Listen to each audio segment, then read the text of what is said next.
Mics are spicy. Mics are in fact spicy. Don't chew on them.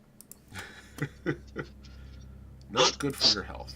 Not good for your health. Why is this my vibe tonight? For goodness sake. It's not a bad vibe. It's not a bad vibe. Mics are spicy. I bet you could make. I Mics bet you are could in make fact a like a windscreen out of Chew on them. cellulose that you could eat. Ooh, that sounds good. They Hey JJ, welcome in. Heads up, Hello. we are currently Hello. live, like air quotes on the live. We are broadcasting, but you know, so your mic is hot, but we're not actually started quite and yet. so are you. Yes, Hey. you are. Ah! It's good to see you, JJ. How you doing? I'm good. How are you, friends? Doing good. Doing good. Good. Glad to be back, honestly. Yes. I should definitely tag that so that all the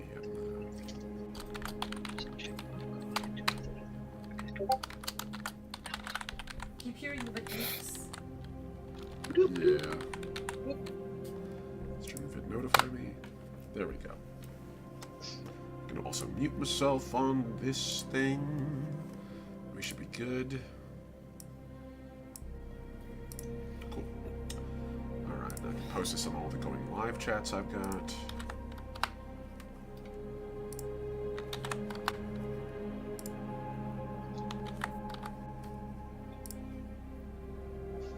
Okay.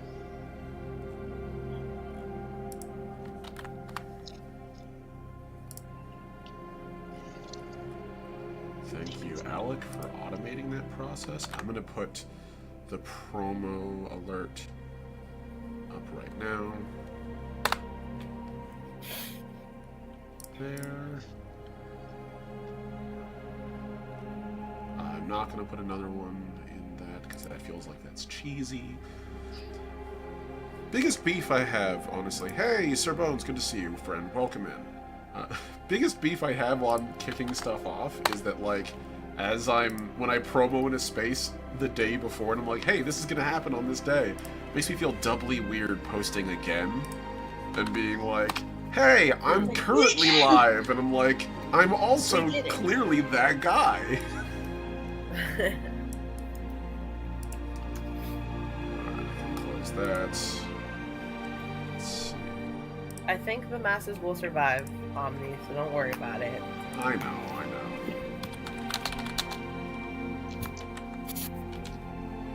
Yeah, they've got enough to worry about, frankly. Yeah. Yeah.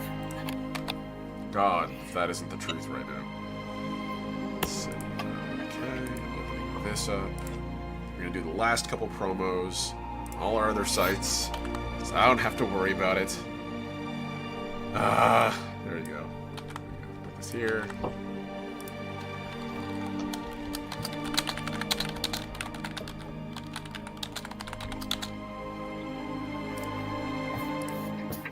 Oh, I see. So the streaming is on Unicorn Head, not on your Correct. platforms. I see. Yeah.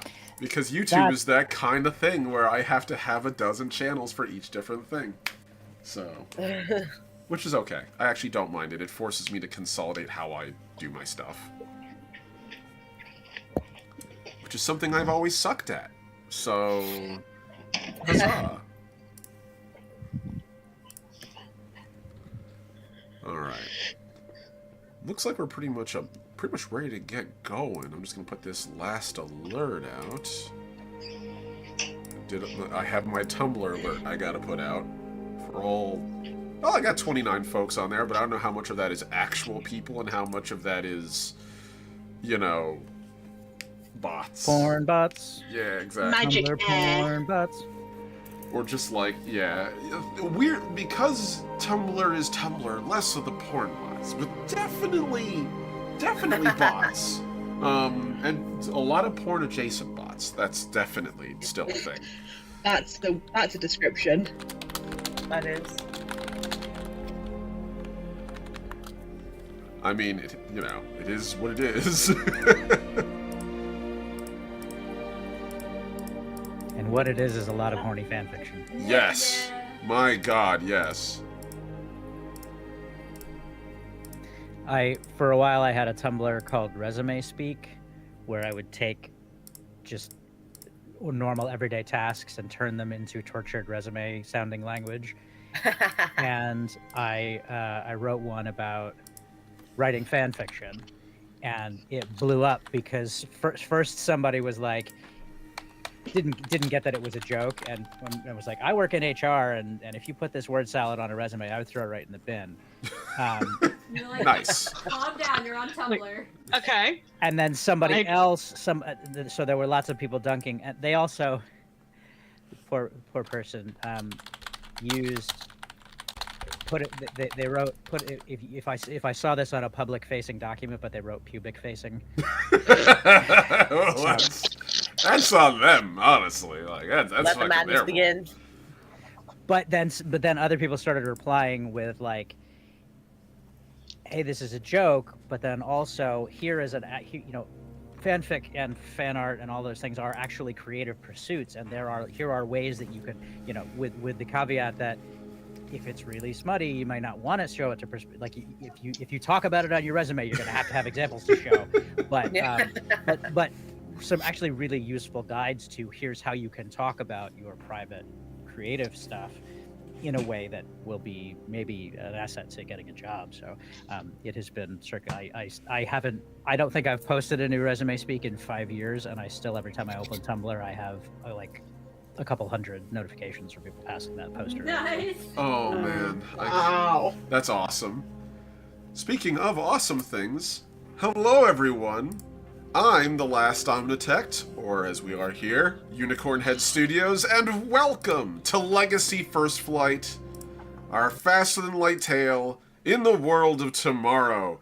And this is my incredible crew, as they all pop in one at a time. Going from bottom left to bottom right, we have my incredible partner, Bon, playing Becky Booker. My amazing friend, Paul, who's not here today, so his cut signal will remain there the entire session. Enjoy the fizzly bits of Ampersand Studios. My amazing friend, JJ Cray, a great content creator, an awesome friend of mine from my Titanfall 2 days, and the TTRPG sphere generally. Lolly, an incredible player as well, Paul's partner, and just one of the coolest people I've ever met. And then finally, we have my amazing friend K.O. Myers, also known as Gen Vexed online, and an incredible, just generally great content creator and cool dude. And I'm so happy to have everyone here. Hello, everybody. Everyone tuning in, hi. Hello. Good to see you. Sir Bones, I'm sorry about your 3D printing problems. Believe me, I understand that. I tried that once and my entire house turned into resin fumes, so I'm waiting for a better house. So, how's everybody doing today? How are you all hanging in there? Happy to be here. If you're talking to us, if you're talking to chat, then I'll let them answer for themselves. Hi, Paul. Good to see you in chat. Everyone wave hi to Paul, the player of Louis in the chat. Woo! Hello, Pablo. We love you. We do. We really do. We wish you were here, but we're glad that you're here In spirit. in digital spirit. Yes, you're haunting the chat, and it's a good thing. All right. So let's do a couple of quick basic things for those of you who are unfamiliar with Legacy First Flight. Let's do a quick, super fast recap. Set over 400 years in the future, humanity has reached out into the stars and joined the other species of the galaxy in the Galactic Union. It's an incredible world filled with adventure and danger, but while all these wondrous and mighty adventures are flowing around, the galaxy itself still struggles with growth and the 8 species of the Union learning to live together in the galactic scene that they exist in. Colony ships ply the stars, worlds terraformed in less than a few centuries, and ancient mysteries drift cold through space, ready to be found and cause havoc. That is the world of Legacy First Flight, and our players are playing as Voyagers, a group of, I guess we could call them soldiers of fortune, or properly commissioned mercenaries who work on behalf of the Union to find ancient ruins and the dangerous mysteries of the past and ensure they don't threaten the galaxy right now. That's the broad brushstrokes of our setting. This is a game I've been working on for the better part of, at this point, Jesus, 20 years. Wow, this game age checks me every time I mention that. And it is a completely indie system, a exploding dice, luck die-based system. And I've been doing this for a while now. I'm happy to my players finally playing it with me. I'm happy to finally have it on YouTube. We've been running this game on Twitch for what? Like, at least a year and a half. And I've been running various games of it for almost, again, 20 years. So, happy to have us here. Who wants to do a recap of last session? Because a lot happened. JJ, you're muted. Everybody's muted. Oh, I said yes. A lot did happen. That's all I said. I've written things down for a change. Okay, let's go. Let's go. I want to hear it. Let's do it. I've changed your mind. No, I'm panicking now. First time. Okay. I'm always Okay, willing to do so- recaps if people are uncomfortable, but I give out rewards for people who do. So. Okay. So, look, I'm not going to read it all verbatim because there's about 980 words of notes from last week, so I'm not going to read all of it because it's a bit much. So, we've got that we were starting off, we were travelling to go meet the Evanti Parliament to meet the Prime Minister person, which is, you know, a scary thing. Maya wanted to do a bit of research, like who the big players are and things like that, and Zenith and Becky were wanting to look at the weird hand gauntlet thing, and Louis wanted to chat to Jen and Ray. Turns out he wanted some romance advice, to which he basically got told, just get on with it. just basically, sort yourself out. No. Until Kushitaka gave him like that be confident. Oh yeah, be like a milkshake is what he came out with or something in the end. That was his takeaway. It's right. You have to be smooth, is what it was, and he's like smooth like a milkshake. Yeah. Like a milkshake, yeah. Like a That was milkshake. hilarious. Not like the milkshake machine, always broken 5 minutes before you come into order. We dealt with Never that this week. functioning. Did you go to get a Shamrock Shake and they couldn't get the machine to work? No, it was worse. It's Five Guys. No. They didn't have the milkshake machine of Five Guys going. That's a truly sad Let's day. try that. I have opened one here. I've never been. It's so good. I mean, Anyway, that's relative. it's better than McDonald's IMO. That's fair. But continue. So yeah, Zenith wanted to look at kind of the organics of the hand itself, where Becky was kind of looking at the gauntlet side of things. And what I've got down that basically she's worked out that the hand, therefore the person, has undergone some sort of gene therapy along the way to make it more of a silicon base. And this isn't like a thing that's naturally happened. This person must have willingly undergone gene therapy procedure, which will have taken years and years and years and years and years. And they will probably have a lot of other changes to them as a person, if we were to see the person, not just the hand.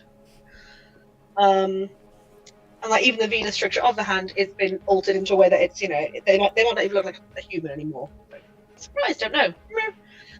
And I think she has opted to undergo the process and start the process of trying to reconstruct, but that's going to take a while. So if we started that going, that's just going to be existing in the background. Becky wanted to look into the power source of the gauntlet, and if I've got written down correctly, if I've understood it right, it's basically that the person themselves wearing the gauntlet was the power source to the gauntlet, which would explain the weird augmentations to the person, and that's, you know. And Becky was able to do a good role of remembering like about people in history of humanity that would have similar sort of things. Yeah, the underground fights, yeah. And honestly, then my notes get weird, and I don't understand what I've written, so I'm going to just move on. Okay. You're doing great so far. That's awesome. Accurate. That was really good. There's a brief meeting with Dylan Ray and Zenith, and it recognises that, okay, you're Amazali. Let's be polite, fine. And then basically just goes, please don't give me contradicting orders, because you're both the same rank, so please don't be weird. And we decided that would be inefficient, so of course I won't do that, don't be so silly. Zenith and Becky had a bit of a discussion about the pointlessness of small talk, basically, because Becky is trying to teach Dylan and Ray had to socialize, and Zenith is just like, why would you do that? That's really weird. Yeah, they both kind of missed each other with what they actually were reading. They were just too autistic, just complete miss. Basically, Amaya does. I might have to actually. I'll let JJ rehash what Amaya did because I've got again minimal bits, and I know there was a lot more than I've got written down. Cool. So I'm actually gonna go. JJ. Fantastic. Okay. That was amazing. That was great. Yeah, seriously, Lolly, you get yourself an extra mote today, which is super mandatory for today. Go ahead, JJ, take us away from there. Cool. So, what I have here is that Amaya basically last session wanted to learn more about the Parliament and the people that she was going to be meeting. So I have on here that the Prime Minister is Sarah Ferrano, human, 56 years old. She's being re-elected 4 times straight. The Parliament is like a sector-wide government, kind of. She is a leader of the Accordance, which is pretty much stable. It's pretty much stable now. Let's see. She's pretty good at making peace and going across the lines. She's very much like a seasoned politician, girl boss, and she has no second life, which is wild. Why did I write that? What she says, what she means. So like what she says in public is what she really means. She's not really like an underhanded type of person. I said her main goal is to unify the entire sector, and that they have basically run. I put bets and hiss. I don't know if that auto-corrected or not. The bets and hiss equation. That is correct. Which determines the range of mass death in the region. And basically they said that like there was going to be like a major death event in like 30 years. Wild. I was like, whoa. And that's kind of something that kind of leads her to all of her like political decisions. It's something that I wrote here. Let's see. So we met up with her at the wheel. Let's see. We meet at the wheel, and we met Gentry Thunderhouse. Oh yeah, Gentry, yes, who I finally finished the art of both of them, by the way. So now it's actually complete and it doesn't look like ass. We love that. It didn't look like ass anyway, mister. It didn't look at all. I refuse to believe it. So Gentry Thunderhouse, and he escorts us to go meet with Ferrano. We learned a couple of different things as far as that, like, she doesn't hate the Kaminoshans because she is Kaminoshan, if I'm remembering that correctly. Yeah, she identifies as Kaminoshan, effectively. Yeah. And that she wouldn't mind working with them if they allowed her to work with them, in the sense of like if she could have somebody who represented them, who she could talk and negotiate with them, she would love that. But seeing as how the Kaminoshan are people of many voices, that is a difficulty that she cannot bridge by herself. Then her main issue with the JSA, or Parliament's main issue with the JSA, is that the JSA pretty much has like all of the businesses, and they pretty much push any other business out, which makes like the Parliament and the Kaminoshans like kind of semi-dependent on the JSA, because that's really their only option, to get like goods and services and whatnot.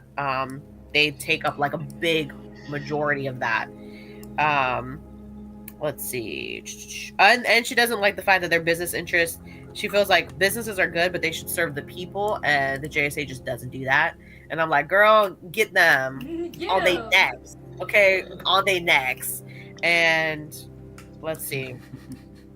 I let her know also about the whole threat of like, oh, we got like a terrorist group that's running around. Can we meet up with somebody, from your side to kind of discuss that, if you've had any type of incidences or whatnot. And that is when she was like, yeah, you can talk to Gentry, actually. That's great. Becky very generously suggested that we could help with our special friend on the ship, to help help Parliament figure out some of their problems in terms of cutting off the JSA and making Parliament like a little bit more self-sufficient and supporting the people more than the corporation, which we're all for, because bump big corpos. And and so then the meeting ended. So, you know, she was like, oh, we'll get you some schematics of the area, any planets, and we'll see what we can come up with to try to help you guys or whatever. So she was going to get that to us. And then as we were leaving the meeting, we ran into Gentry. And then all of a sudden, boom, bam, bing, beam, bada, boom, boom, big booms. And we're like, what is that? And then I think we're getting attacked, or Parliament's getting attacked. I don't know. The boom, boom is happening. So we're going to see what happens. I just written explosions, ... Yeah. In fairness, that's about all I gave you, and JJ, that was excellent. Get yourself another mode. Yay! Oh, I have literally in my notes. I have. Then there's a big boom. 2 ships have crashed into the port. That's just the end of my notes. Big boom. Big boom. That's so messed up and hilarious. Especially since... I just... Oh god. In lieu of Paul not being here, I just feel like I need to add into that little bit of a recap, because apparently I have made a note that as we met Gentry Dolan and we were introducing ourselves, we greeted him, and Louis has made a point of saying that he is not, because he does not think he is hot shit, he is cold shit. Yes. Yeah, he seemed to misunderstand. Yeah. I love It didn't it. occur to him that that's not a good thing to be, but yeah, love you, Paul. It's okay. We gave him a bear claw. It's all good. Wow. Smoothed over. Yes.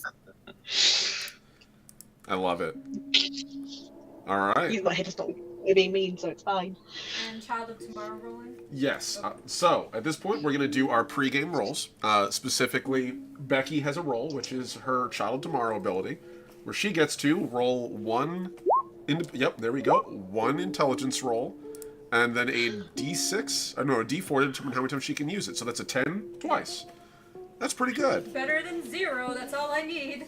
Hey, I mean, there you go. If you ever rolled a 0 on any die, I'd actually just be impressed. Yeah. Or I'd be like, who the hell made this miserable die? I find the glitch in every system. I would not doubt it. If there are bugs in your dice, you probably need to call an exterminator. Yep, there you go.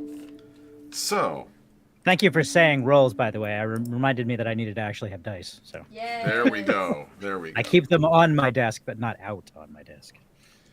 So then, as we kick off, as you guys said, we were actually at the Wheel, which is the large parliamentary building that acts as the center hub of the Evanti Prime's primary city, which in this case is Evanti City.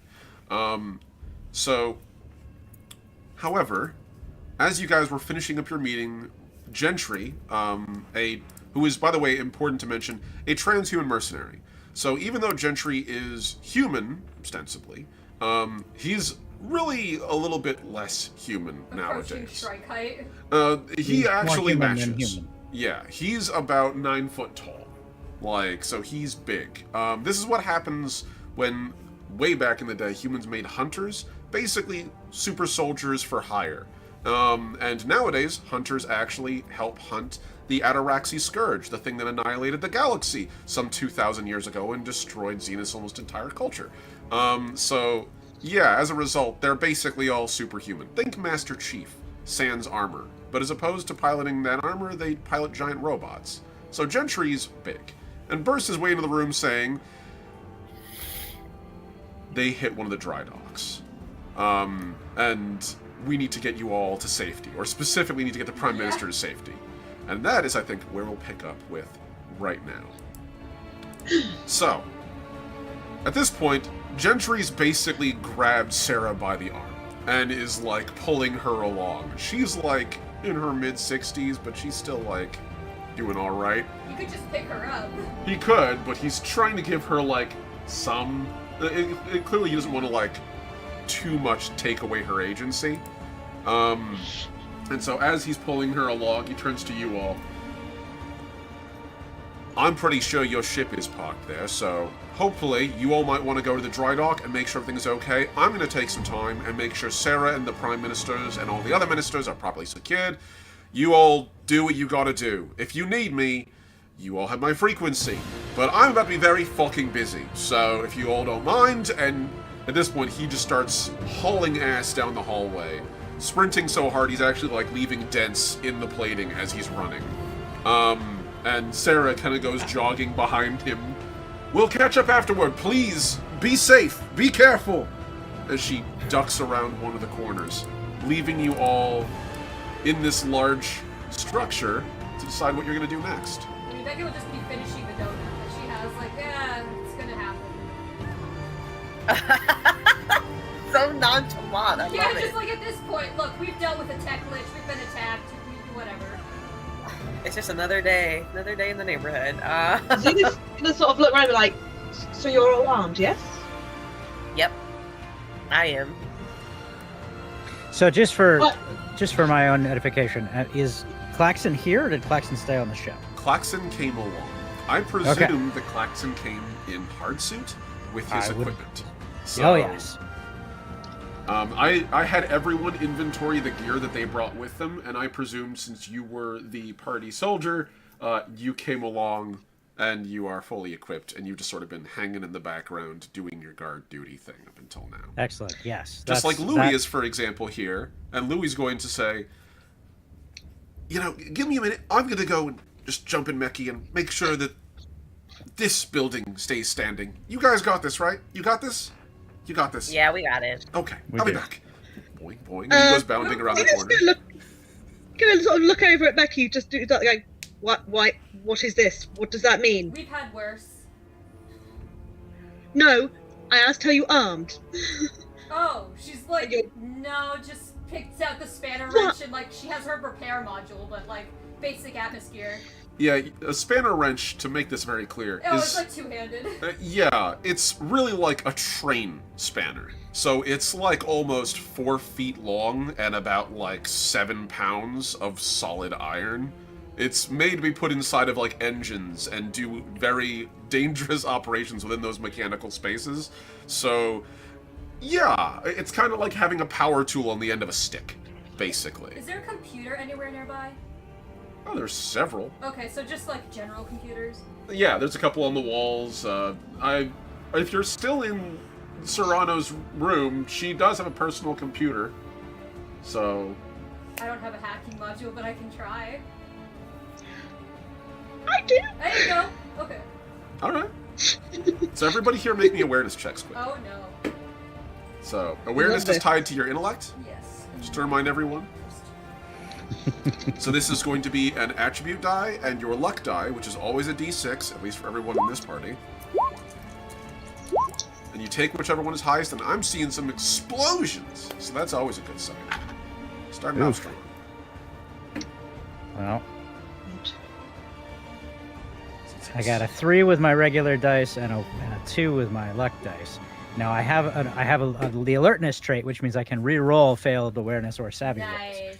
You So, will want to if it- re-roll this. I would say if a 3 doesn't get me anywhere. Now, granted, I'm rolling a D4 for intellect, so it's not like I have a huge room for growth, but that is, believe it or not, this time I got a 2 on my regular dice and a 3 on my luck dice, so it's a 3. Oh wait, you got a 3 on your luck die? It looks like it's a 5. No, I don't have an. I'm rolling off one dice. I don't have a. Oh, Character oh, Yeah, that's me. oh, sorry. Okay, that's right. Yeah, so I have an 8. All right, that's fair. So okay, JJ, you have an 8. Zenith, you have a... So 8, so it's plus the awareness, so it's an 11. Okay, so, alright, cool. So we have ourselves at the very bottom of the initiative, at the very bottom of it, we have a 3, which I believe can become, what does it become again? It's a 3 total, right? After your mod? Klaxon? Yeah, Oh 3 my is the God. total. Okay, so Klaxon's 3, we have Klaxon 3, we have JJ, you're rocking an 8, I believe is what you said? Yep. And then... Yes. Okay. All right, and then literally ascending order. Okay, cool. So we'll just go from the bottom to the top. All right. So Claxon is like his lower arms are clatter gauntlet on one side, energy buckler on the other. He's like, and they're like fizzle a little bit, and they're like, wait, hold on. He's having some gear problems. That's why he's so slow. He's gonna warm up. You're kind of focused a little too much on trying to like fire up your equipment, as this has suddenly gone from like guard duty to, oh, this is an active combat environment. You feel the vibrations, by the way, from this from like a distant explosion through the ground. I'm sure. For a normal person, they wouldn't feel it, but you're Shrike, so you actually feel, you echolocate, and you feel those vibrations a little more keenly. To someone who's looking out the window, they might not realize how serious the fire is, where everyone else looking out the window can see roaring smoke and flames coming out of the large, almost rectangular-looking building. It kind of looks sort of like a Jenga tower that's been partially deconstructed going upwards, where ships slot into it on the sides and on the interior. It's massive. The thing is literally kilometers in height, many kilometers in height, because it's containing craft that are kilometers in length. And even from here, the column of smoke is visible, pouring out of the top like a giant chimney. The bottom levels of it are glowing orange. So much so that as the day is sort of shifting into evening, you can actually see it's like illuminating the distance a little bit, even through the cityscape. So for you, like, you're sort of like, oh, whatever that is, it is a big, like, it's not just a fire. Something is definitely happening over there. Klaxon turns to Amaya and says, "The boom boom is happening." Speaking of Amaya, from where you're standing, pretty much what I just described, except in this case, you can actually see that at the bottom level, there's a couple of ships trying to flee. So, like, where the flames are most intense, ships on the exterior of the structure are detaching and sort of floating away. And Paul, yes, Shrike can in fact perceive fire, because fire generates sound. As well as also on top of that, they can detect changes in heat and even light, because light actually has vibrational qualities and can affect matter around it. And their echolocation is incredibly intensely accurate when they focus on something. At this distance, it's not going to work as well, but, like, you know what a fire sounds like even at this distance. So, Amaya, from where you're standing, you can see, like, ships beginning to peel off and fly away. Next up, Becky, you can actually see beyond just that. I actually did have a question. Yes, I have an answer. When we roll the luck die, we don't add modifiers? You absolutely have Then modifiers. it would be Yeah. 12. Okay, a 12. Sorry. That's alright. Because I have a +2 to awareness. Okay, so yeah, literally your luck die is just a stand-in for your attribute die. You choose which die you want to use. So, okay, you have a 12, and one more time just to make sure, Zenith, you had what? 11? 11. Okay, so Zenith, you're next. Zenith, from where you're standing, you actually see that it's not just a couple ships escaping, there's ships also falling. At the bottom level, there's at least 2 cargo ships that didn't make it off. And a compound explosion causes one of them to detonate and fall in 2 pieces onto the city below. It's a mess over there. You know that your ship, that the ship everyone has, that's parked about half a kilometer off the ground. So, far enough away from the fire where it probably isn't affected yet, but you will need to get over there, because there's no way that structure will stay standing forever. Speaking of, Becky, you're not just noticing what's going on there. For everyone else, your attention is drawn to the burning superstructure in the distance. However, here, you can actually see the entire city around the wheel mobilizing. There are avatars sprinting through the streets, directing people away. You see a number of walkers and small aerospace craft literally touching down, bringing wounded onto the green in front of you guys where you guys can see it. And you can also see a number of security personnel, like, literally pounding around, grabbing senators and grabbing ministers off of the grounds and bringing them to emergency evac ships. So, earlier, when you were like, it's happened before, this is a whole new scale of, like, apocalypse at your doorstep than you're not used to dealing with. I mean, the landing, like... The landing was rough, but, like, it wasn't like thousands of people fleeing a city rough. Also, you are an engineer more than anyone else here, and you know there's a particular threat of a dry dock burning. Starships have Grenda particle reactors. Grenda particle reactors, when they're unchained, are what? Explosive. Very. So much so that a starship in orbit detonating can destroy things kilometers away. The fact that any of the ships that have burned so far have not set off their reactor, good engineering. But there's a lot of ships in that structure. So you have limited time. And just to be clear, this is a lander of some sort, right? This is not our actual starship or like our big ship that's No, still this in is your orbit? big ship. Oh, okay. You guys brought your whole ship down to this dry dock. They do not have an orbital dry dock for you guys. Yikes. Okay. Yeah. So to the ship. We need to move. Yep. Yeah, let's go. Yeah, Becky will follow Yep. behind because she's the least geared.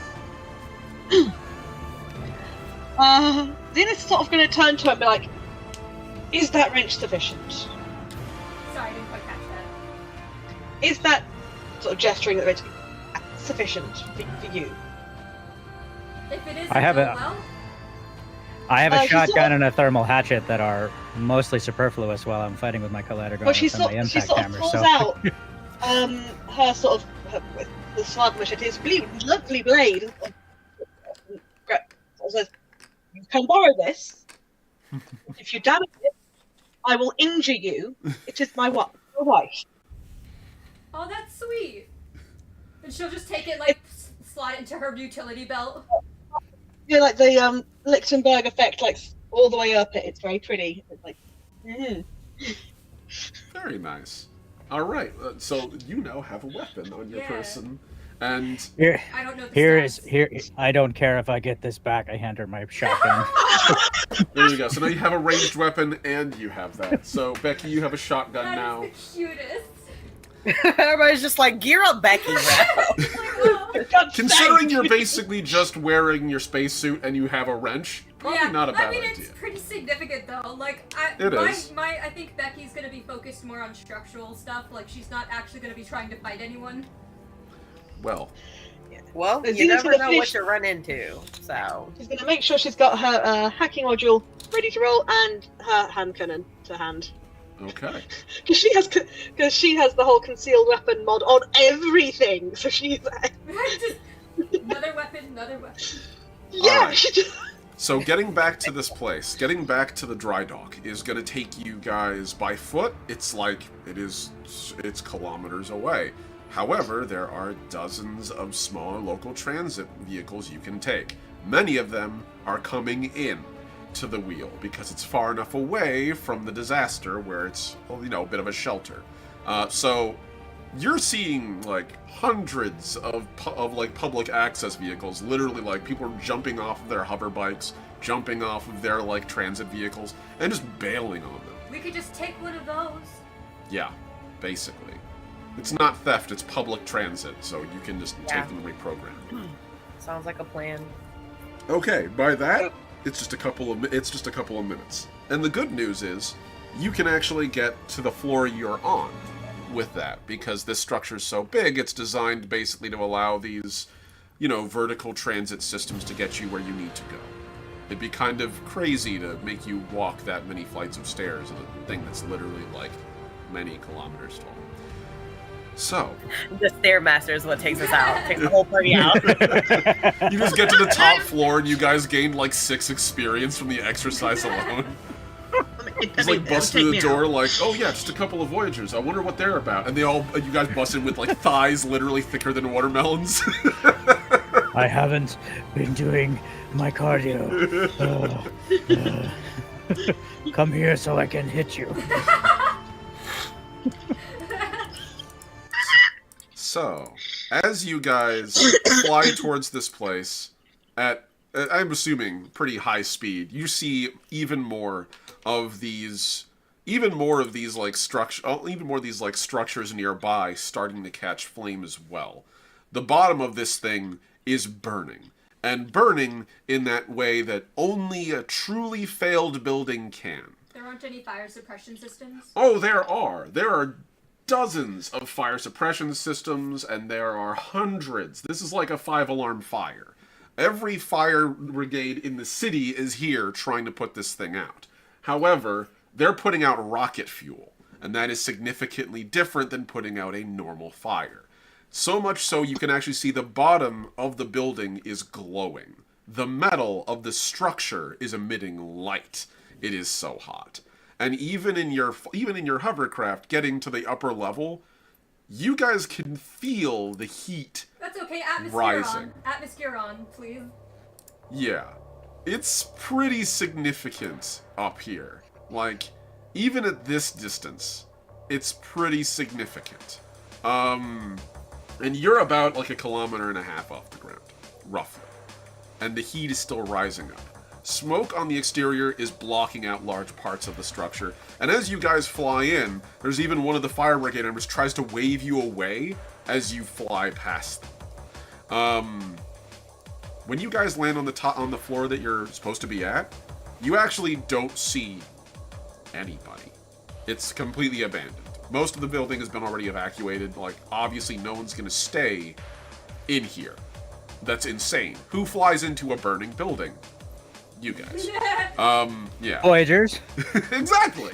You're the guys who run to the danger. You are the danger. We are the danger. I am the danger. I am the one who sets buildings on fire. And so, as I mean, you're the DM, so you literally are. Yes. yes, I am the cause of every terrible thing that will happen to you. In fact, You're the building and the fire suppression system. I am the one who kills. And so, as the building is glowing below, up here, the smoke is actually not too bad. It's not enough where you have to wear your atmosphere, but like, even with it, there's like a tang of metal in there. I would still wear it because of the smoke anyway. So, you're on this upper floor. You're about like a couple corridors down from here. From what you can see, the structure is mostly intact at this height. But you are seeing like the distant of fire alarms all across the floor going off. All the lights on the walls are pointing towards emergency exits. The find your way around the building system has completely been hijacked by that. So at this point, like, your waypoint system will only point you to an emergency exit. The second you like land, all of your comms ping, and you immediately hear over your intercom this very familiar voice as Calcifer pops in. Greetings, Voyagers. Welcome back. I'm surprised you've returned. Also, the ship appears to be significantly hotter than normal. That's why we're here. And like, can I make a beeline for the engine room? Oh, you're not on the ship yet. Oh, we're not. You're yet. on the floor. Okay, I thought we were on the platform. Yes, you're in the building, basically. Gotcha. The ship is getting a glow up. Oh my goodness. Literally. Let's say, tell Calcifer, does it, I'm assuming it takes I'm assuming our ship is still there. Yes. So, can we get Calcifer to tell everybody to, like, get ready to leave? Like, get ready to Evacuate. move the ship? Sure. Yeah, like, start the ship up. Turn the car on. Let's go. You absolutely can if you want. Please, by Yeah. all means, do that in character if you'd be so kind. Yeah, I would say, Calcifer, there was a major explosion. There's fire in one of the lower levels. The structure is compromised. Please tell the captain and the crew to ready the ship for departure. I very much would like to. However, we are unable to depart. Captain Shiar has informed me that the docking clamps are refusing to release. My external sensors detect approximately what seem to be 5 humanoid individuals outside. I believe they are attempting to decouple the ship. I am uncertain, however. They are not members of the crew, and they do not match any Evanti personnel. Yeah, treat them as hostiles. We're on our way. We should be there soon. Well, he Roger said that. decoupling, as opposed to like clamping, right? I am He not said he- entirely certain as to what they're doing. I presume they're attempting to disengage the ship from the dock. So fun. Oh, Let's presume- Never confirm mind. that. take that order back. Proceed with caution, though. By Captain Shiar's orders, I've already secured the hatches until you arrive. Perfect, thank you. We'll be there shortly. We're Becky gonna just keep plays on. some rock music in the background, just like on her helmet, just da-da-da-da-da.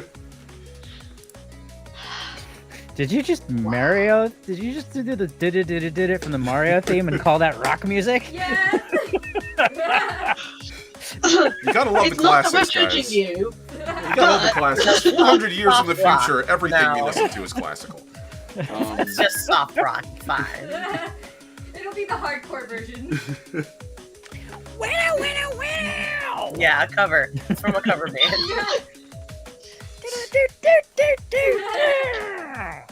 So then, I'm presuming you all are going to be approaching the dock. Yeah, Yes. at speed preferably. But Alright. Mission. You guys eventually do arrive at the dry dock. And this... eventually we sidle up.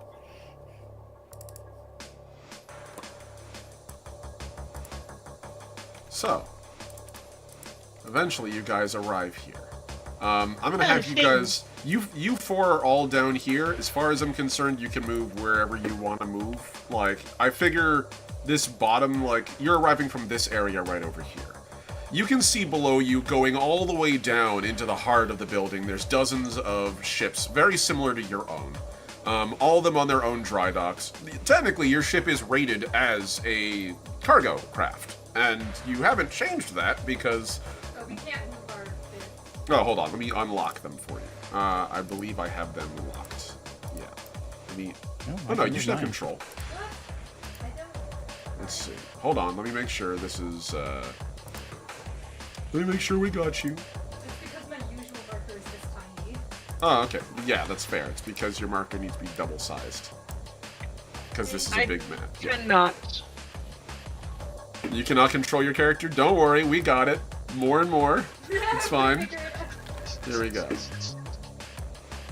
Here we go. I'm just gonna There we go. There Can we you go. control that? control yourself. Okay, cool. Alright, you guys can put yourselves... Can't. You can't? No. Hold on. Controlled by... Let me fix that. Fixed. You should control it now. It should work.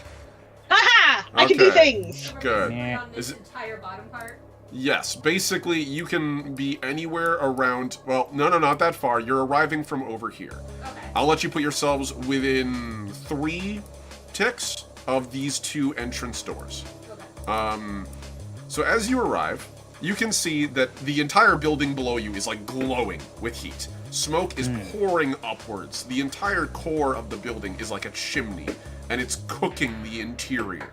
Below you, you can see that the heat is literally climbing the girders. And while there are dozens of cargo ships below you, it looks like most of them have been left to be abandoned, as the internal systems are doing their best to sort of put them out. You can actually see way far below you that this dry dock's emergency suppression system at a certain point is just to say, fuck the ship. As dry docks a couple 100 stories below you are disconnecting, and their entire ship and the dry dock are just falling into the fire below. Hopefully destroying them before they detonate from their own internal systems. As you approach, you can see your ship, which is all the way at the top over here, and a number of crew members working at the consoles there. Make me awareness checks. Amaya, I want you to make me more than just an awareness check. I want you to make me your awareness check, but also roll your negotiating die. Okay. And I will use a mode of legacy. Okay.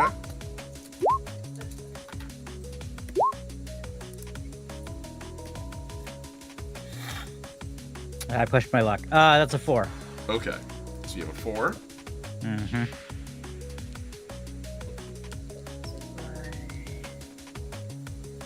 My awareness, my luck. Ew, my negotiator. What? Okay. We're not gonna do that, so I'm gonna re-roll. Yep. When you use a moat, you re-roll the entire roll. Yeah. So Yeah, I'm just gonna re-roll the whole thing because that's a lot of ass. Yeah. yeah, that's terrible. So let's do that again. What is with this? What is going on here? Unbelievable. There you go. Wait. It exploded. That exploded. Yep. I Okay. was about to say, have you considered physical dice? Okay, so that's 11. My negotiator is 3, and then That's 14. my 3 for my awareness. And then a further. What is your what's your espionage at? I believe it's espionage is +1. +1. Okay, cool. So that's 11 plus 3 plus 3. Yep. So that's 14. Plus 6, 17. Okay. So who here So got 17. 17? Who here got Yeah. over a 12? And then my espionage is +1, so that's 18. Sorry. 18. So I got bang on a 12. hang on a If 12. I can add espionage, I could add to that. Sure, I'll let you do that, especially with your skill set. Then I've got 14. Okay, so 14 and a 17. Becky, what did you get? 11. 11, and Claxon, you got a 4. So, We perfect. both failed. All right.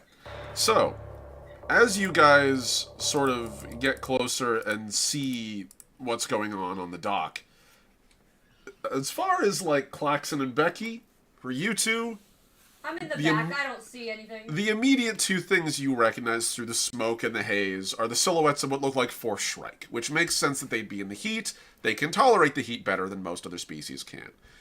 But even with that, you're starting to get to like dangerous levels of heat. They are armed, which makes sense if they're guards, which they probably are. And other than that, you can see them fiddling with consoles. A couple of them are sort of like watching the other two, sort of like holding behind them. And there's one banging on the airlock door, like trying to signal someone inside from what you can guess. Now we go to the other two, though. So, Amaya and actually both Amaya and Zenith, you both rolled sufficiently for this. First things first. Those are definitely not Evanti guards. You've seen their uniforms before. Those don't match. That's one. 2. Those are not armed like guards. You've seen the guards running around. They're carrying sidearms. Every once in a while, one might be carrying a rifle. These guys are equipped in full semi-powered armor. They have what look like heavy machine guns in their person, and they are clad in war gear. This is not like police gear, this is war gear. Furthermore, and this is why I asked about your espionage, and also both of you had very specific knowledge of this particular thing. Both of you recognize on their forearms something strange. Besides the fact that their armor's completely blacked out with no markings of any kind, as far as you can tell, beyond like manufacturers and stuff.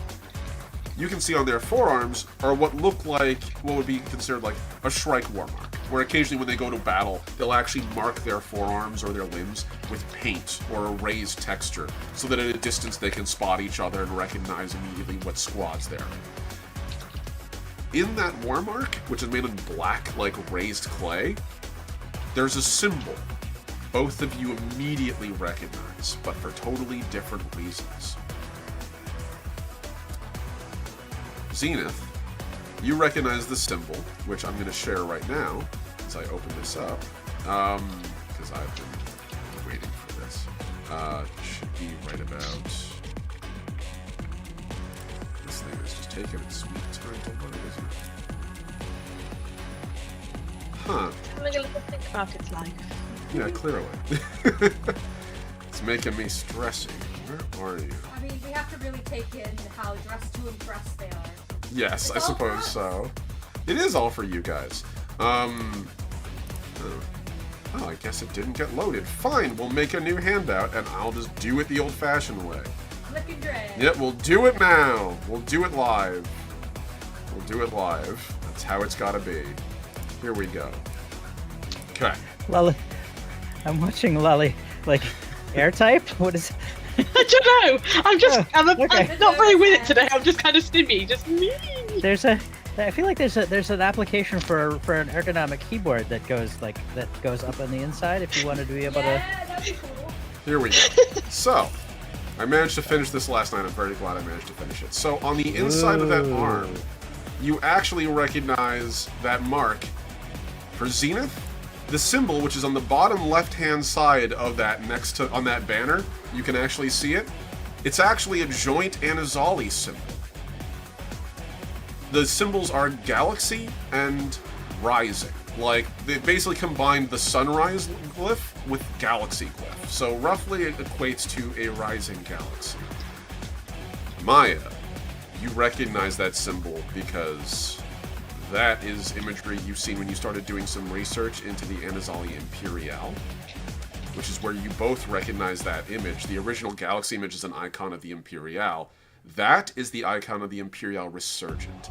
No! The fascist group you've been dodging this whole time. It's the terrorist group! Quick flirt! So these four on the far side are too busy working the consoles to really notice your approach at the moment. At least up until now. Hold on. I got to make an actual roll on this. Okay. You look like my not friend. Fun for you. Okay. Don't touch me. They don't see you yet. They're not focusing on you at the moment. They're focusing mostly on the console in front of them. And also on the doors. This guy over here is banging on it. You hear him speaking something very like low, garbled Shrike-ish. This as he keeps pounding on the door over and over again.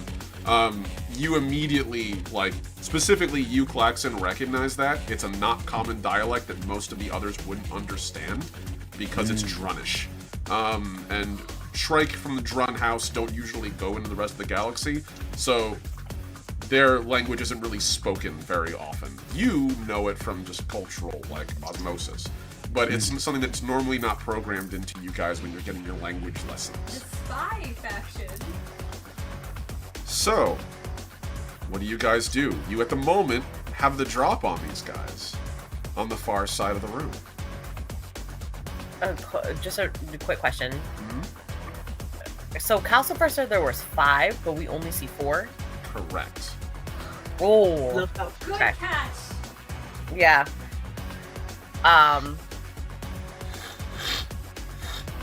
just wanted to clarify that. Yeah, absolutely. Zenith's going to want to sort of kind of glance to others and have basically essentially the quiet question of lethal, not lethal. She wants to know, am I killing these people or not? Friends or foes? I mean, Becky didn't see any of that terrorist stuff. These are definitely foes. They have the Anazali Imperial logo on their forearms. So these are definitely the big bad guys that we've been avoiding, yet trying to find this entire time that we've been in this part of the galaxy. So I'm gonna go with foe. Okay. Question for the DM. Do I make awareness or engineering to locate the fire suppression system nearest to us? I'd say awareness. Actually, no, I can say you could use engineering instead. But if that's the case, we're officially getting to the point now where if we're starting to talk action economy, I want to see you guys make an initiative roll. Hey, I forgot. Okay. to do No, I'm going to that. throw a pen on the floor. That's what I'm going to do. Yeah, I was gonna say I want to notify Calcifer. I don't know if I have to wait until. I'm willing to let you, before you roll initiative, do that. Okay, I want to notify Calcifer and let him know. Calcifer, please let the ship and please let the captain and the crew know that the hostiles outside, they are hostiles, and they seem to be from the Anazali Imperial terrorist group that we've been trying to find. So proceed with caution. We're outside. We're going to engage shortly. I see you with my cameras. Roger that. And, like, from where you're standing, you can actually look up and see, like, there's like a bunch of dome cameras scattered across the ship, mostly for, like, stargazing. One of them sort of turns to look at you, and you just sort of see it do, like, a as it, like, nods to let you know that it's watching from Oh, there. I love him. That's cute. All right. Meanwhile, while you are making your initiative rolls, I'm going to make Calcifer make an initiative. In this case, no. You choose a In this case, you will be choosing a discipline to roll. Your choice, which one? As long as it makes sense. Usually I recommend awareness because it represents your acuity and your ability to sort of seize the moment, as it were. But I'm willing to take other alternative roles if folks are interested. Like strategy? Or, well, because Becky's looking for the actual suppressing system, so... I would say for you, it'd be more of an engineering role in that instance, if you're going to be doing that. Yeah, she's not fighting anyone, she just wants to find the system.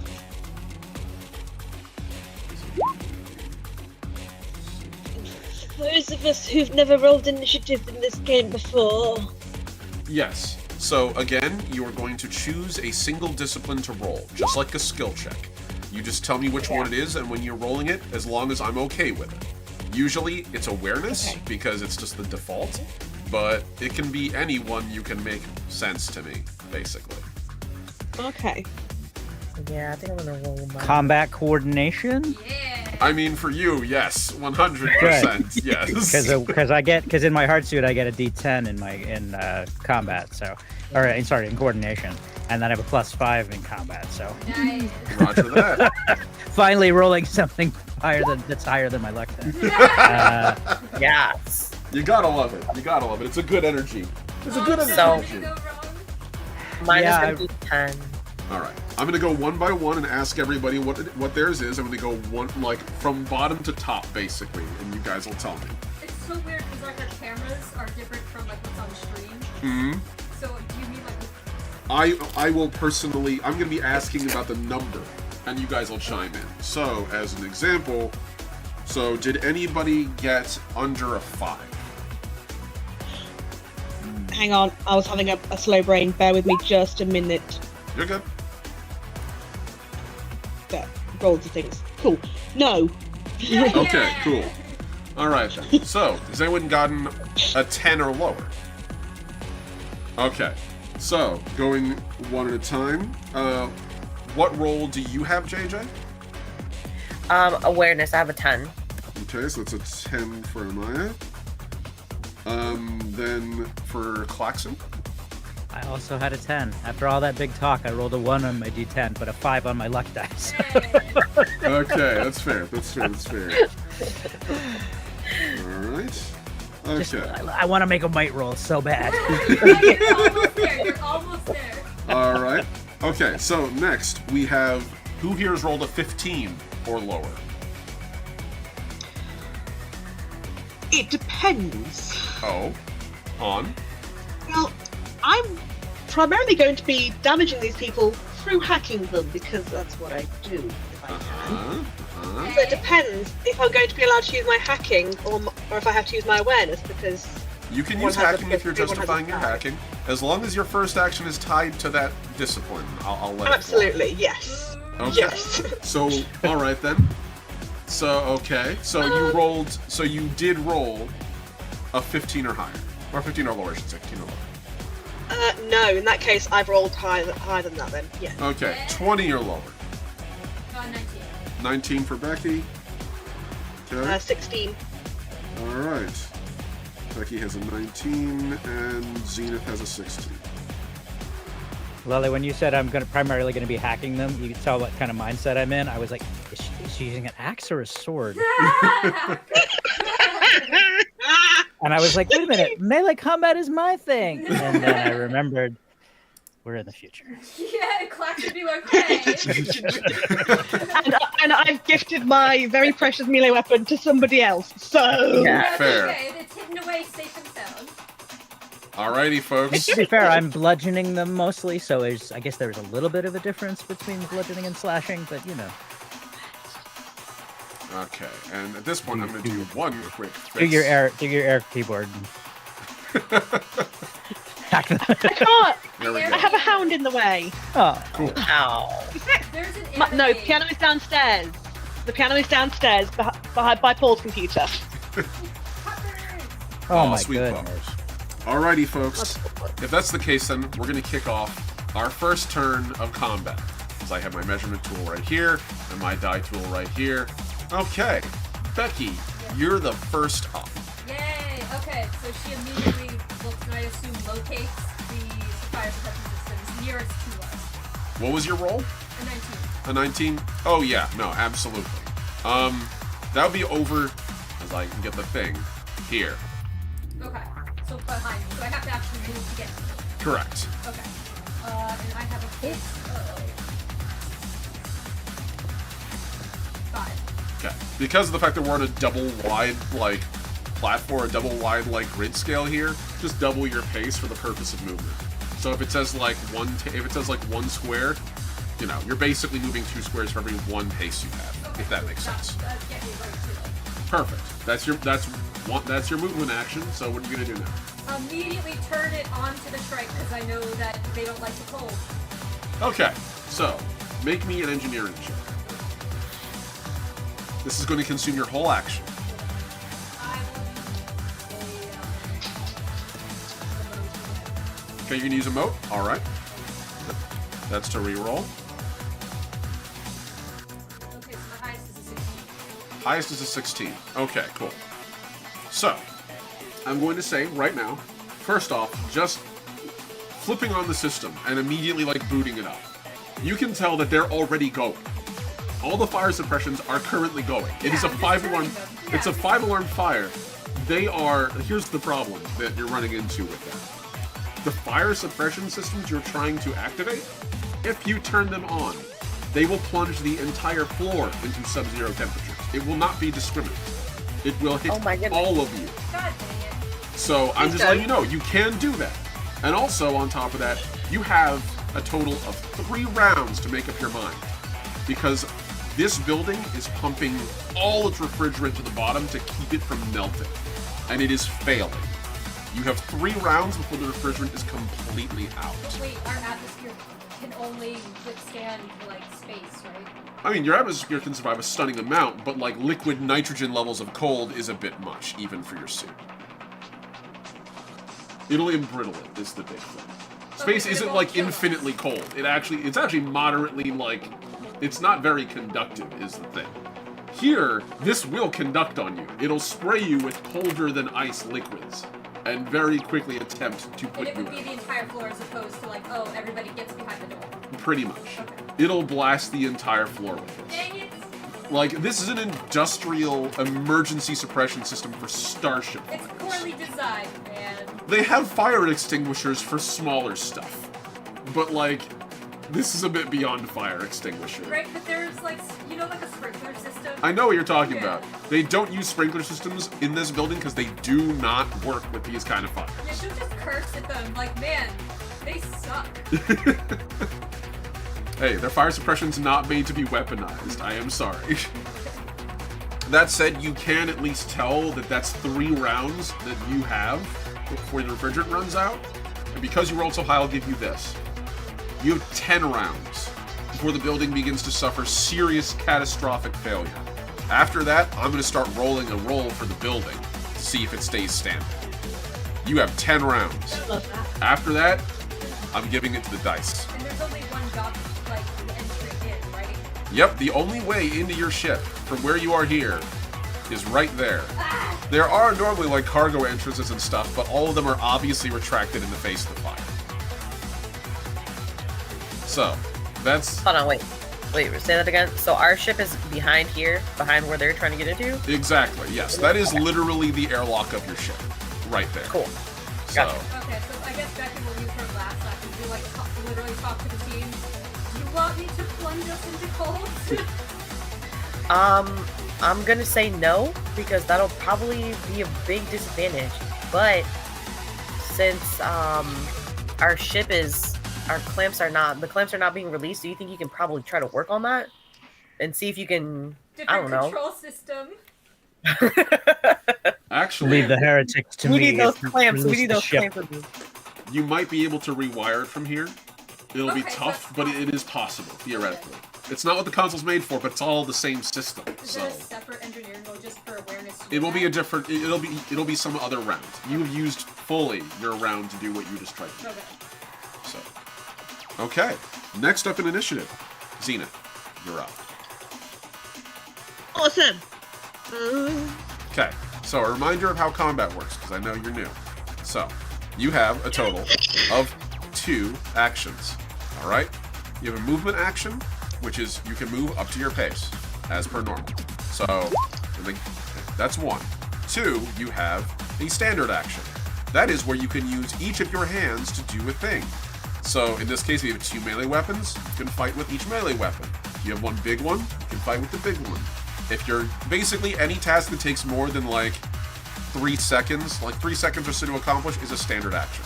Anything less than that, like I would say under like 2 to 1 second, that's a free action. That's stuff like dropping stuff, whatever. You get those infinite. So, and also to remind you, because you have a hacking rig, you can both make a standard action to hack, and you also can make 1 hacking attempt as a free action, even if you use your standard action for something else. So you can hack twice per round. We like this. Yes, we do. Where has the page gone? That one. No. Yes. No. No. Yes. Yes. I'm going to start my hacking attempt by losing my tab. That's a move.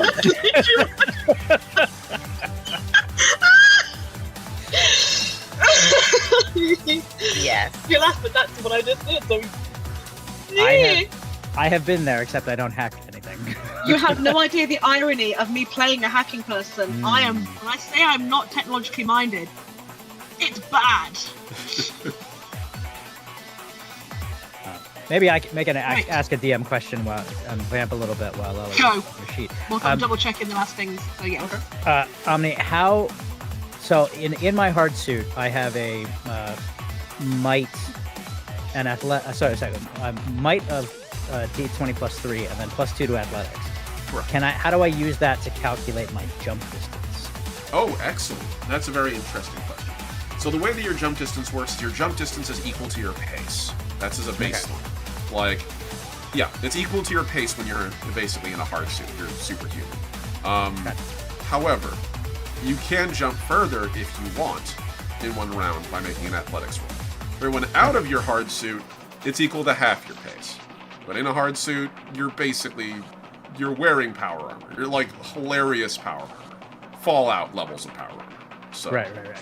And pace is there like the equivalent of a dash action where if I'm using my pace and my action I can run the whole time?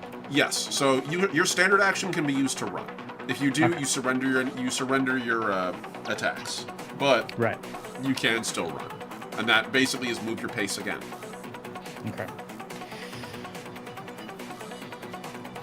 Alright. I see, Zenith, you're thinking. I'm counting what I'm doing. I'm basically saying, like, okay, how close do I need to get to do the fun that I want to do? Remember, this is a doubled scale, so you want to double the range of whatever you're using. Just the way that the Roll20 worked out the map. So each tick is each square is 2 ticks across as opposed to 1. Okay, that does help somewhat, because I was just like, it's going to take me forever to get there this way. Yeah. Like, damn! Double your ranges, double your movement, all that. Fucking man is not helpful right now. Yeah. I have hand-drawn those grid coordinates. That's not Roll20, that was me. Okay, cool. I think I'm still confused. I think I've re-confused myself. But that's basically, I either need to have I need to be either line of sight 10 ticks or proximity 7. Yeah, from where you are, you are actually just out of range from them. Yeah, you're just out of range. If you were 1 square higher, if you were like here, you would be in range of them. Question is, can I get there? Well, what's your pace? My pace is 5. 1, 2, let's see. Okay, 1, 2, 3, 4, and 5. Or you could use your standard action to dash even further up, and then use a free action to hack once, because remember, you have your rig, you can hack once for free, even if you use all your other action economy stuff. If I get that far... So if I do my initial bit of movement to get to, if it helps for you, the right thingy, to get to the location I could get to, which was that one? That was the one up. Yep. Is You it can that way? technically cut over there. Just be aware you're sort of leaping over the void to do that. Normally, I don't mind you moving diagonally, but like that is diagonally over a pit, over fire. So several hundred feet down. I don't fancy fire really, particularly if I can avoid, dying. Sorry, I've got the flappiest, most distracting dog suddenly having to go, lie down! It's alright, no worries. We love ourselves a good pupper, don't we, chat? Well, that, questionable, that one. Okay. I'm gonna have to use my dash action, I think, to get close enough to do the fun things, because I'm still not quite close enough to do what I want to do, so... Okay. Yeah, if you literally got yourself to here, you would be within a range of 10 of at least this guy for sure. Because again, you're doubling the range, so it's 20 is what you're looking for. Do I have a problem? Like, if I decide to try and be cool and jump over the fire, what do I have to do? I would ask you for either an athletics or an acrobatics check. And if you fail... You plummet? Well, let's just say, depending on how bad you fail, the consequences can be dire. I'm gonna just dash, I think. Okay. I've just got this girl. I don't want to lose her yet. Like, That's I haven't fair. played with her yet. Okay, cool. So I'll have to use my dash to get a touch closer. Okay. And by the way, these also provide you guys with some cover as well. So in this case, it would give you a +2 bonus to your defense. So. My thought being, I'm going to get up to about here.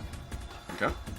And I should be within range to get to a lot of them by that point, and then still stay in some cover. Mm-hmm. Yeah, you'd still be there. These boxes are like roughly the size of like foot lockers, and they're vertical. So like, they're made of metal. They're pretty sturdy. They're not tall enough to like hide you completely. If you're standing up, you're basically waist down, like covered, but that's still enough to give you +2 defense.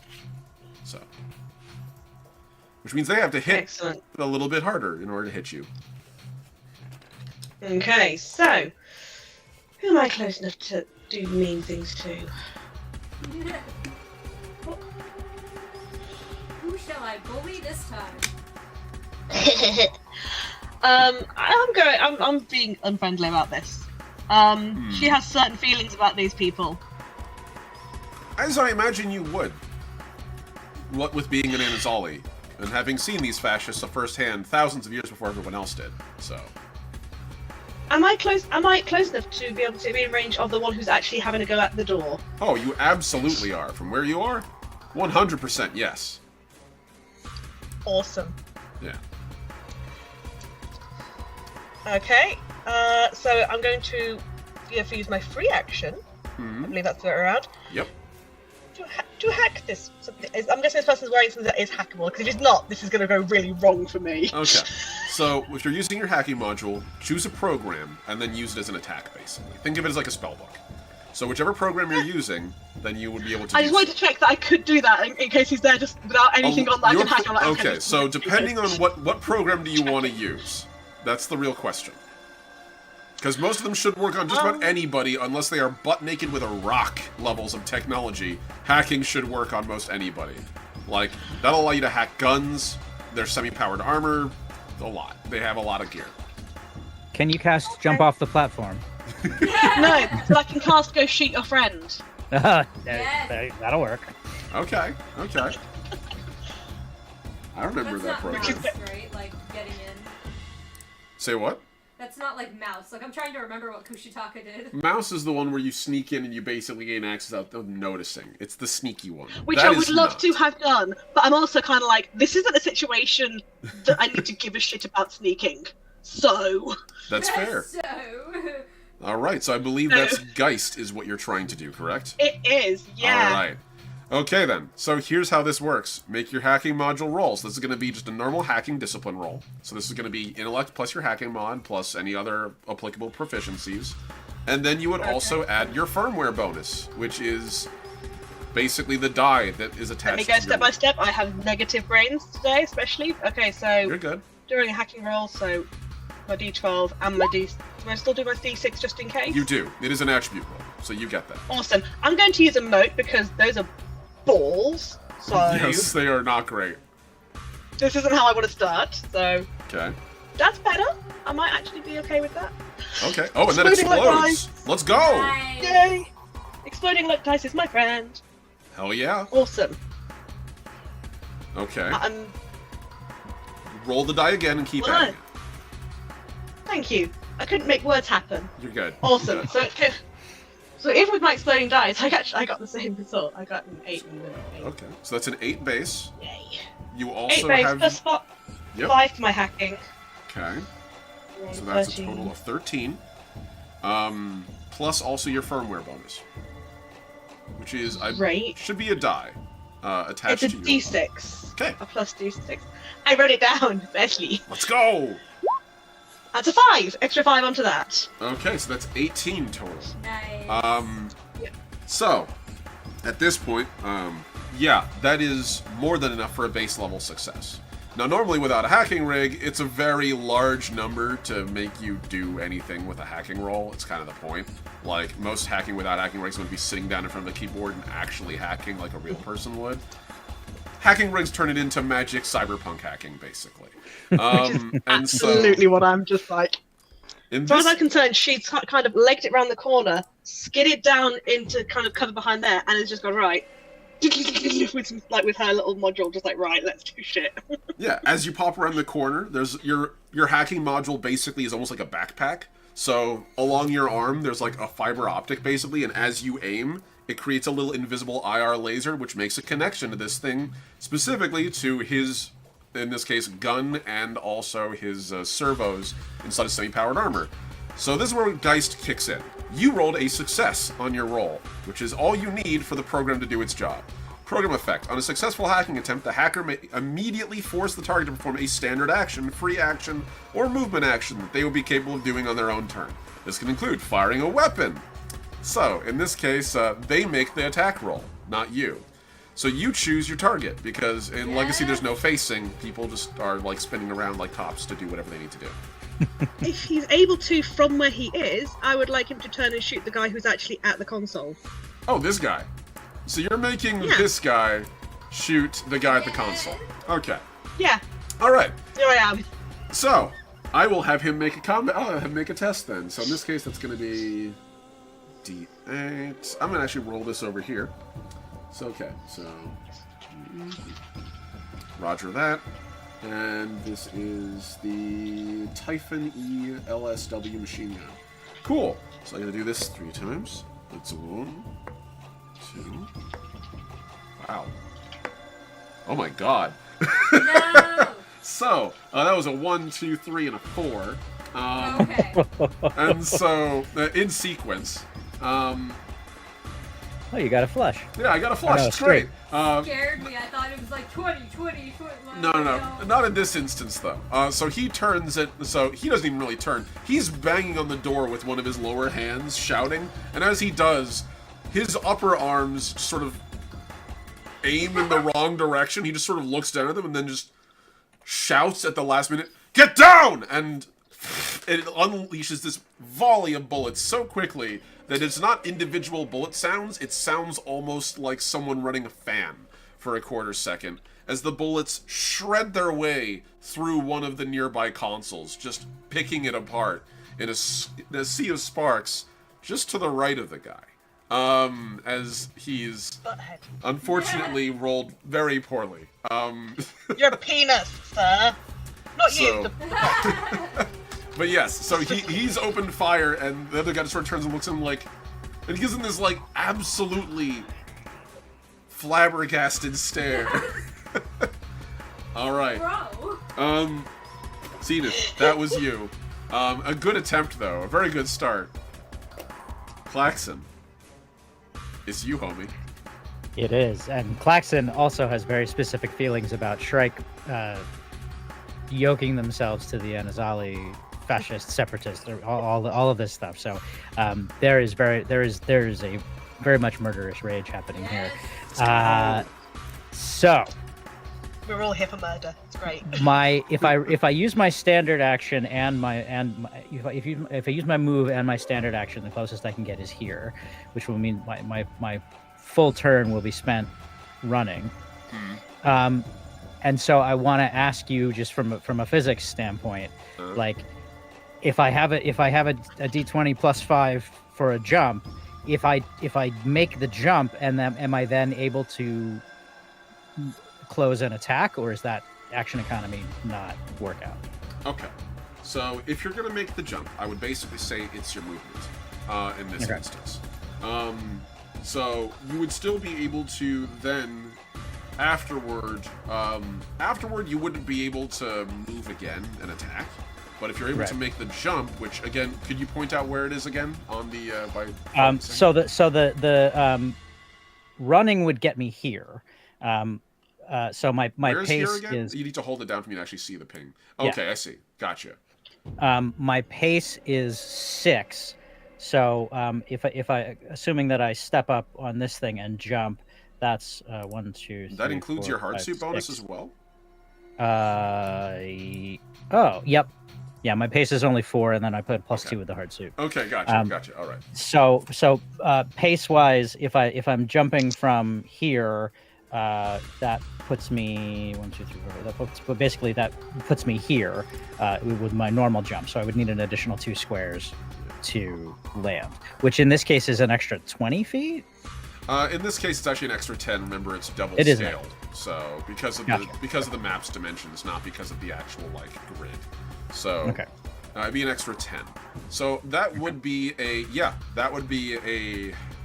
athletics. So that for sure. So the leap would be my movement. Correct. And then if I still wouldn't be close enough to attack. At least so not I would in still melee. have to. Yeah. Well, that's melee is my whole jam. So. That is fair. So all right. So I think Claxon grabs his hammer. I can't remember what it's called. The concussion. Yeah, you have concussion a concussion hammer. ball. Thank you. Yeah. And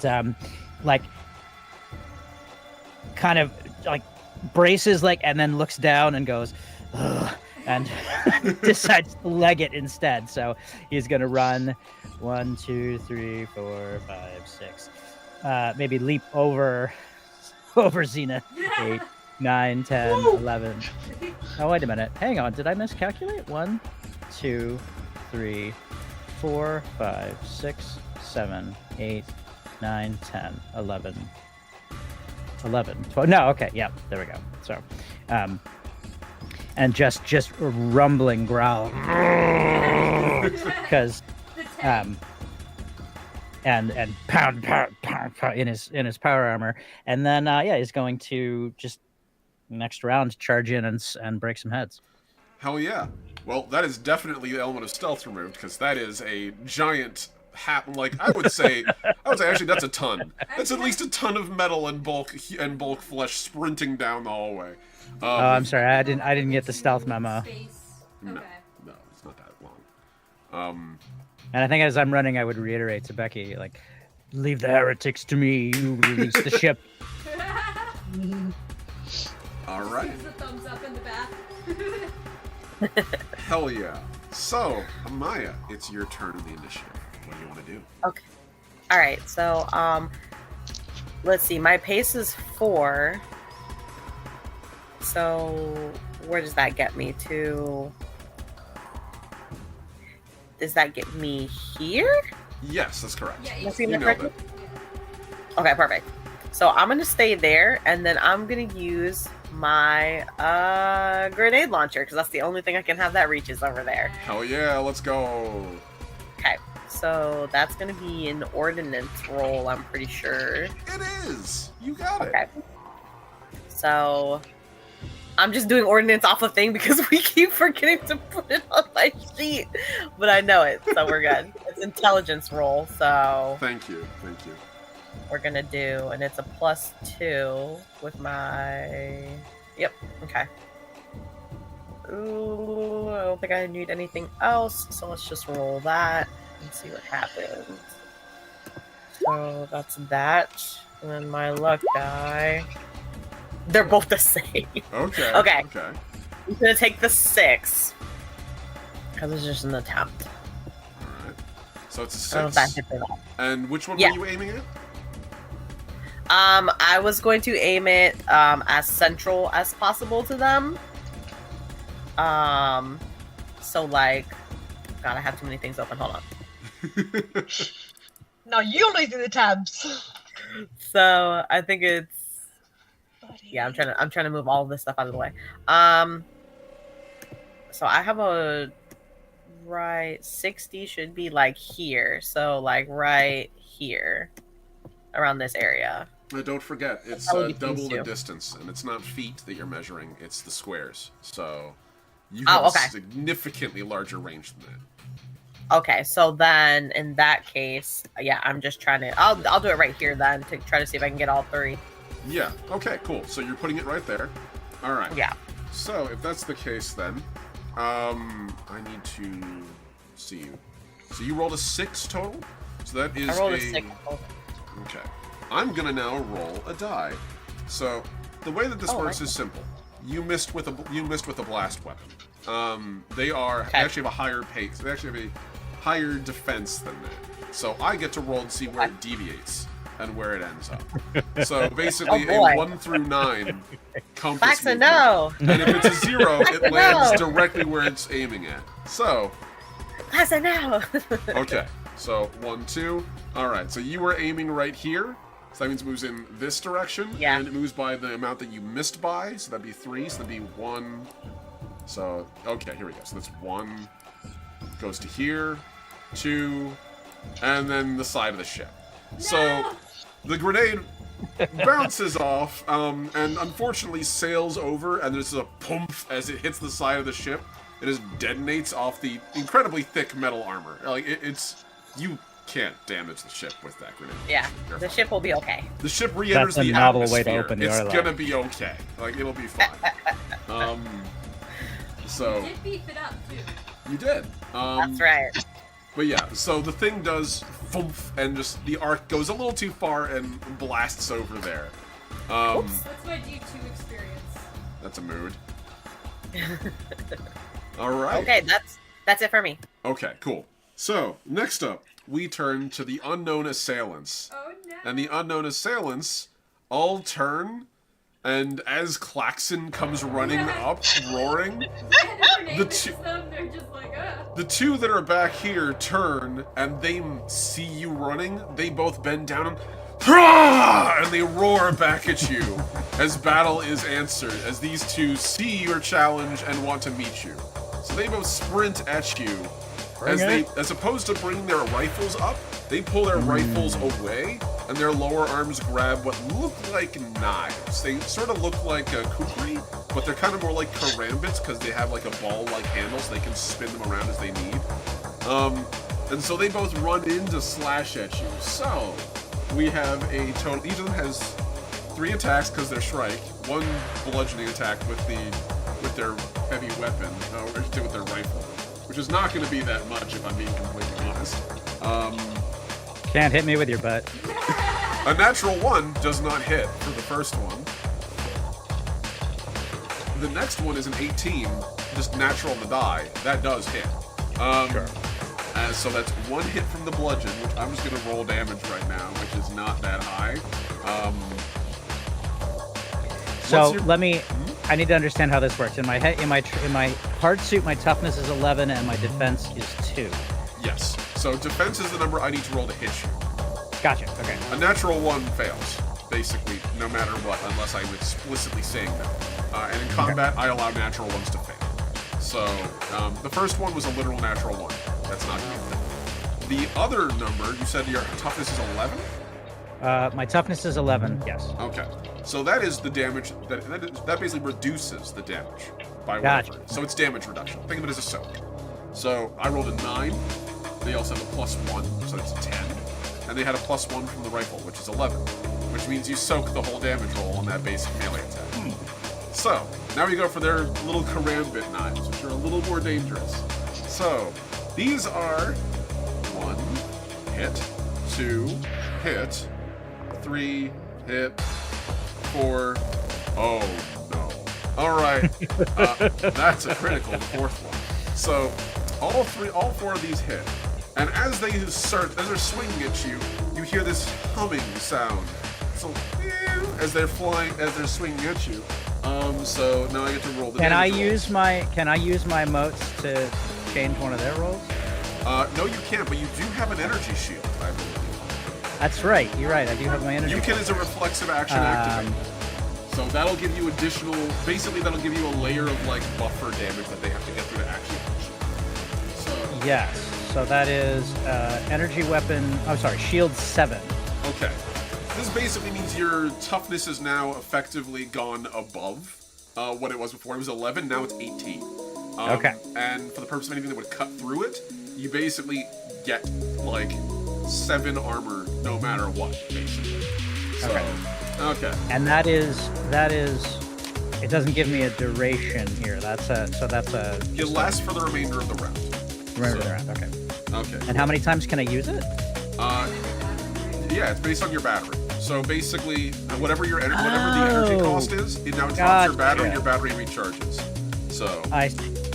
So the first one I can tell my battery you, has my battery has capacity of 7. Yeah. And so. And it recharges every round. There should be a recharge attached to it. Charge 2 every round. So,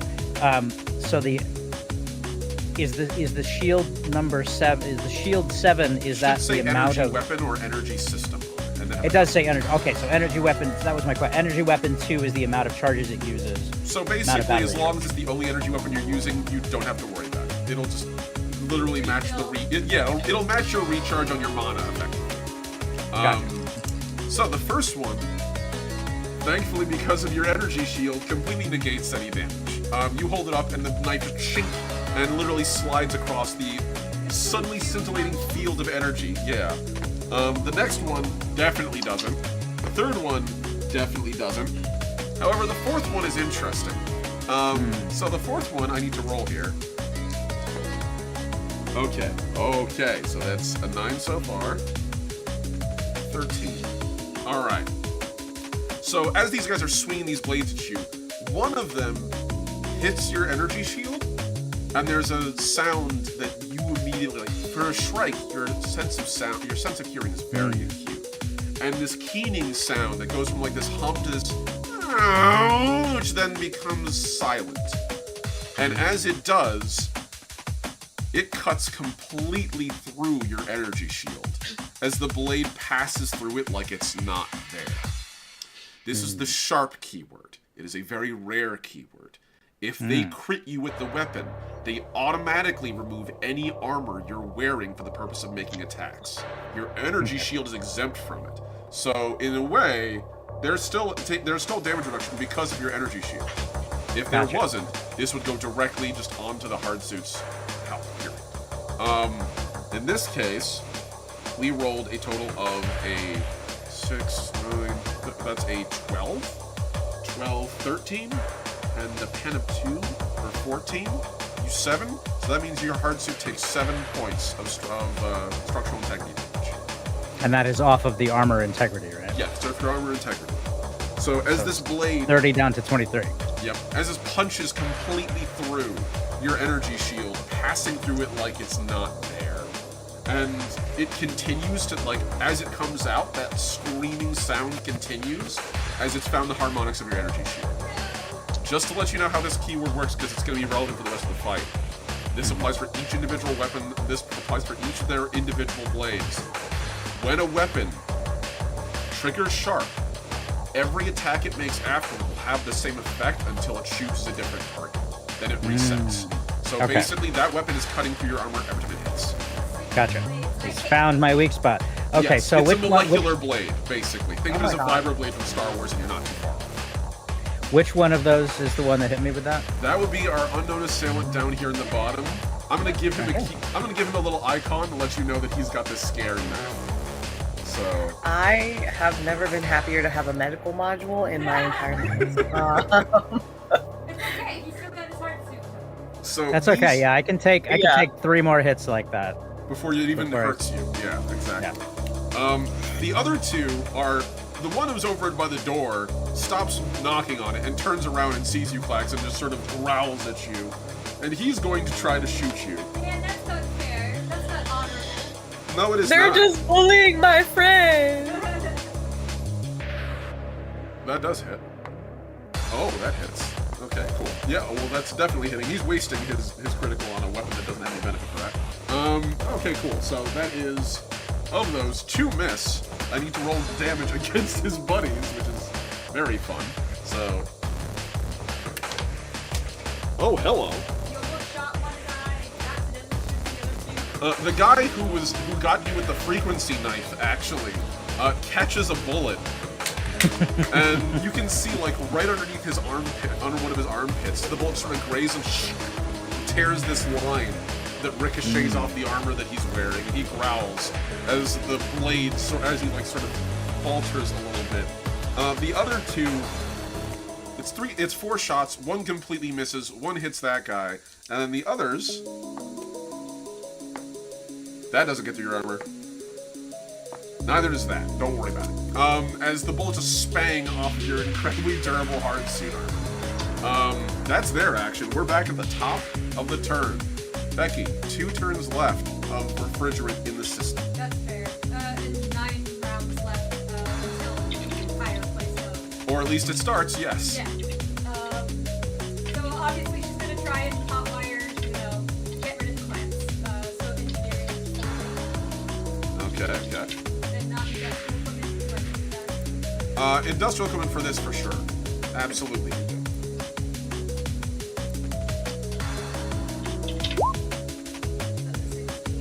16? Okay, nice, very nice. Alright. So with a 16, and you are trying to what? Yeah, okay. I'm gonna make an opposed roll from the other guy over here, because this assailant wasn't shooting, he was working the consoles. He's trying basically to get the door open, more or less. Let's see, what do we got? Okay, he's not completely done. Not with an 8. Uh-oh. D8 explodes twice. And he rolls a 1 field. So that's a total of 17 base plus 2. So that's 19. So as you try to like jimmy the door open on the far side, you see that he just sort of firewalls the protocol. He kind of locks you out for a little bit. You can still try, but it's going to require you to make another attempt. yeah, I'm gonna do it again. Okay, cool. So The audacity. Yeah. The audacity. I'm just. I will This insert my person. 10 for one of my Child of Tomorrow rolls, so that's his 17. Okay. That's just, no, it replaces your whole roll. My Child of Tomorrow thing? It doesn't include modifiers? It does not include one. Okay, never mind. It just completely replaces Never the mind. I'll use that option. Okay. There we go, so I got a 17 anyway. A 17, let's go. Okay. This guy over here again.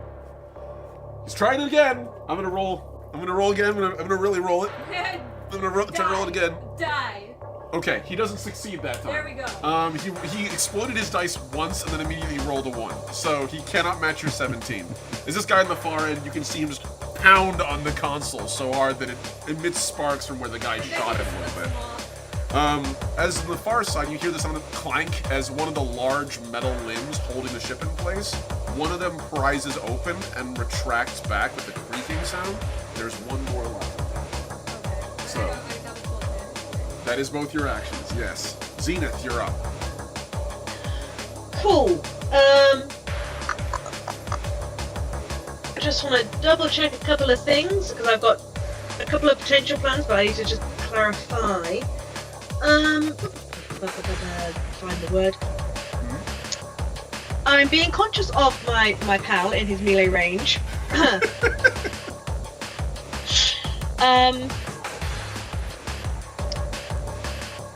Looking at some of the hacking modules, the keyword for beacon, will that only affect if it's being bullets shooting? Can't find word. No. It affects any attack thrown at a target. So, beacon basically increases whatever it's just a flat positive modifier. To any attack rolls against the target you're hitting with that ability. Awesome. Okay.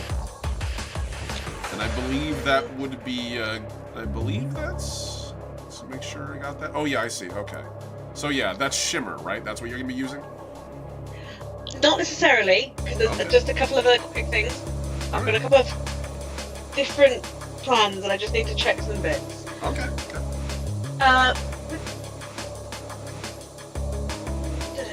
So the guy that is doing the stabbage at Klaxon, Yep, that's these two. he's not the one who's landed the hits. He's not close enough to the other guy to accidentally stab him instead. No, he is not. They have That's fine. intentionally It spaced was a thought of I could make him stab someone else, and therefore it would apply that sharpness. Technically, That's you fine. can Is force that him to make a melee attack. Or make a ranged Yeah. attack if you want. You could have him take his gun and try. No, because that's fine. It was more to impact the sharpness and. Okay, that's fine. In which case, no, that feels too low impact for what I want to do because they've made me unhappy. So. Okay, so the one that is been hitting Klaxon, I am going to use shimmer on that one. Okay, make your hacking roll. Good. So that is my 12 and my luck dice. Yep. Your luck I exploded on the luck, so we'll try that one again. Okay, I'm taking that one because that's an 11 there, plus my 5 for my hacking. So you've It succeeded would normally be- already. So, Well, it would normally be a firmware bonus of 6, but because it's intrusion, it'd be a D8. I'm going to roll it because I like okay, it. yeah, absolutely. That would be an extra 5 on top of that. Okay, yeah, that's more than enough. So you're applying beacon to that guy, right? The one who had the frequency plate that landed the hit. Okay. Yep. Well, I'm gonna add an extra aura to him now to let you know, like, that guy is annoyingly easy to hit. So if you hit that one, he probably feel like you to feel pain. Excellent. What is wrong with my ability to word tonight? Oh my god! It's all right. Okay, so that one has been beaconed. That one is. Anytime you make hits against that one, Klaxon, you got +1 to the roll until beacon wears off, which is basically for the rest of their. Yeah, for the rest of the round. Rest of their life. Any other hacking attacks? Oh, absolutely. Okay. What if he was to feel corroded? You could absolutely do that with Blight. Give it a shot. Lighted upon? Yeah. Make your roll.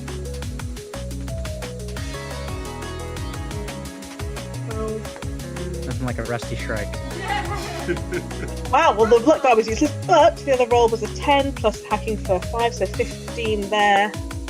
Then Okay. plus the D8, it's the thing, so plus the 3, so an 18? Yes, absolutely. So Beautiful. you're using Blight. Blight's a fun Yeah. one. I am. So, as you reach your hacking module, and again the IR connects with him. First off, the headlamps, or I should say, like the lamps on his armor, which is on sort of illuminated in front of him, just immediately flash super bright. Like it's very obvious, like making it easy to hit him. But then his gun and his armor begin to belch this really sick-smelling, corrosive gas. And you can see it begin to like creep down his armor. And also, just to make sure I get this is D3. I actually have a D3, but I didn't keep it for some reason. Here we go. So that's 3 on him. And then on the one in the back, that's 3 on him. They mix the bad with children. So yeah, basically, as like this program hacks with their system, their guns begin to belch this really sick smoke, and so does their armor. And you can see there's like a hissing, sizzling coming off of them, as they both now have 3 points of corrosion on them, just hovering there. Every round they're going to take damage, basically, no matter what. So, that's that. Spicy pain for you time. Hell yeah, Xena. Next up, Klaxon, you're up. Okay, so let's start off with my two-handed weapon fighting trait. Allows me to roll a d3 at the start of every combat phase, and I can make that many bonus attacks with a two-handed weapon, which my impact hammer happens to be. So I'm rolling a d3, and that's a 2. So I can make 2 additional swings with my impact hammer that are made with a -1 modifier. However, if I have a +1 against the guy in front of me, I can do those flat. So, so combat in my hard suit, I have a D20. So combat might is a D20 plus 8 total. So I'm going to roll and my luck dice. So I'm gonna take my. I'm gonna take the. I can take the. I'm assuming I can take the bonus attacks first. Just Absolutely. Like, wow. Okay, so we'll do both of those first. The first one is a 23 to hit. Yeah. The second one is a only an 8, unfortunately. Only an 8 after mods? Wow. Okay. Oh no! Wait a minute. Did I say this? I'm sorry. I rolled. No, you're right. I get a plus 8 total. So that was actually a 13. Okay. Both. Sorry. Both definitely hit that. Okay. So let's let me roll damage for those 2 and see what happens. Okay. So with my impact hammer, that is a might plus 2d8 damage. So so might is D20 plus 8, and then I get an additional 2d8? Correct. Okay. So, with the D20, that's 14, and then, where's my D8? Sorry. 14 plus 15, and so a total of 19 damage from those 2 swings. Damn, 19 damage? Does that have any penetration on that weapon? It has penetration 5. God. That's pretty awesome. Alright, so that's a total of, and that's for the first roll? That's for the first 2. Okay, for the first 2, what is the individual rolls of damage? Because I do actually need to ask if these guys wait a minute. I'm sorry. I hit him twice. Yes, you did. I did hit. Sorry. That 19 was only for the first one. You're right. Okay, that's what I was asking. All right, so that's the case then. Yikes. No. Reducing that down. Doing math in my head. Wow. So, how do you want to end his life? And that's with just the first strike? Yes. I will let Okay. They have identical rolls. They have identical stats. I'll let you roll the other ones against the other assailant because I don't want you to waste back. Fantastic. Okay, well then I'll just be like, yoking yourselves to the Anazali cousin. This is unforgivable. Wham! And I'll just knock his head off. Wow. Yeah, bludgeoning weapon probably break his neck, but yeah, just like. I mean, you're in a hard suit, so the attacks you make are less like a baseball bat and more like small motor vehicle access. Yeah. Okay. So well then, you just Gallagher his head. It just goes off and then in pieces in another direction. And his body just falls to the ground dead. Damn. Excellent. Yeah. No. Okay. Well then, so then if you're allowing me to have used my other attack roll on the guy behind me, then yeah, I'll just kind of swing and then up over the head and swing through and swing at him. And you said that you said I hit, right? They had the same. Oh yes, you absolutely did. Fantastic. All right, so then I will roll. So the damage this time, the D20 plus 8 is a 12, and then the additional 2D8 is 15, 23 with a penetration of 5. Oh my god. All right. Did these strikers run? They were not prepared. Yeah, no, they really were fucking not. I presume you're gonna be repeating your performance as. This one I think I would kind of like go low and up and like try to like uppercut him and. Oh yeah. These guys in full armor are like at least 500 pounds. They still manage to kiss 15 feet in the air as you and they just fly up.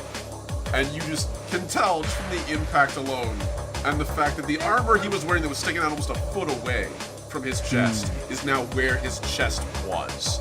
You have compressed his torso in, and he just sort of flies up and hits the ground. And they both drop their knives on the ground, by the way. Excellent.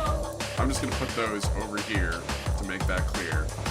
We will worry about looting them later, but we're definitely going to loot them. Yes. All right. Well then, so those are my 2 bonus attacks. Yep, and you still have your movement action, and you can make your other attacks. Sure do. So that is going to put me. My pace is 6, so I can get here. No problem. I'm going to. There we go. I will take my main attack with my. Ooh, well, yeah. I gave my shotgun to Becky, so I don't have any range. No, it's okay. Up close is where clocks. It's more just that I can't. Well, actually, wait a minute. Hang on. Let me see something. If I go, I was here, right? So if I go 1, 2, and I have, and if the reach is 2 on the hammer, if I was here, that's still 1, 2 to hit this guy, right? Yeah. Up here. Yes. Okay, so I can do.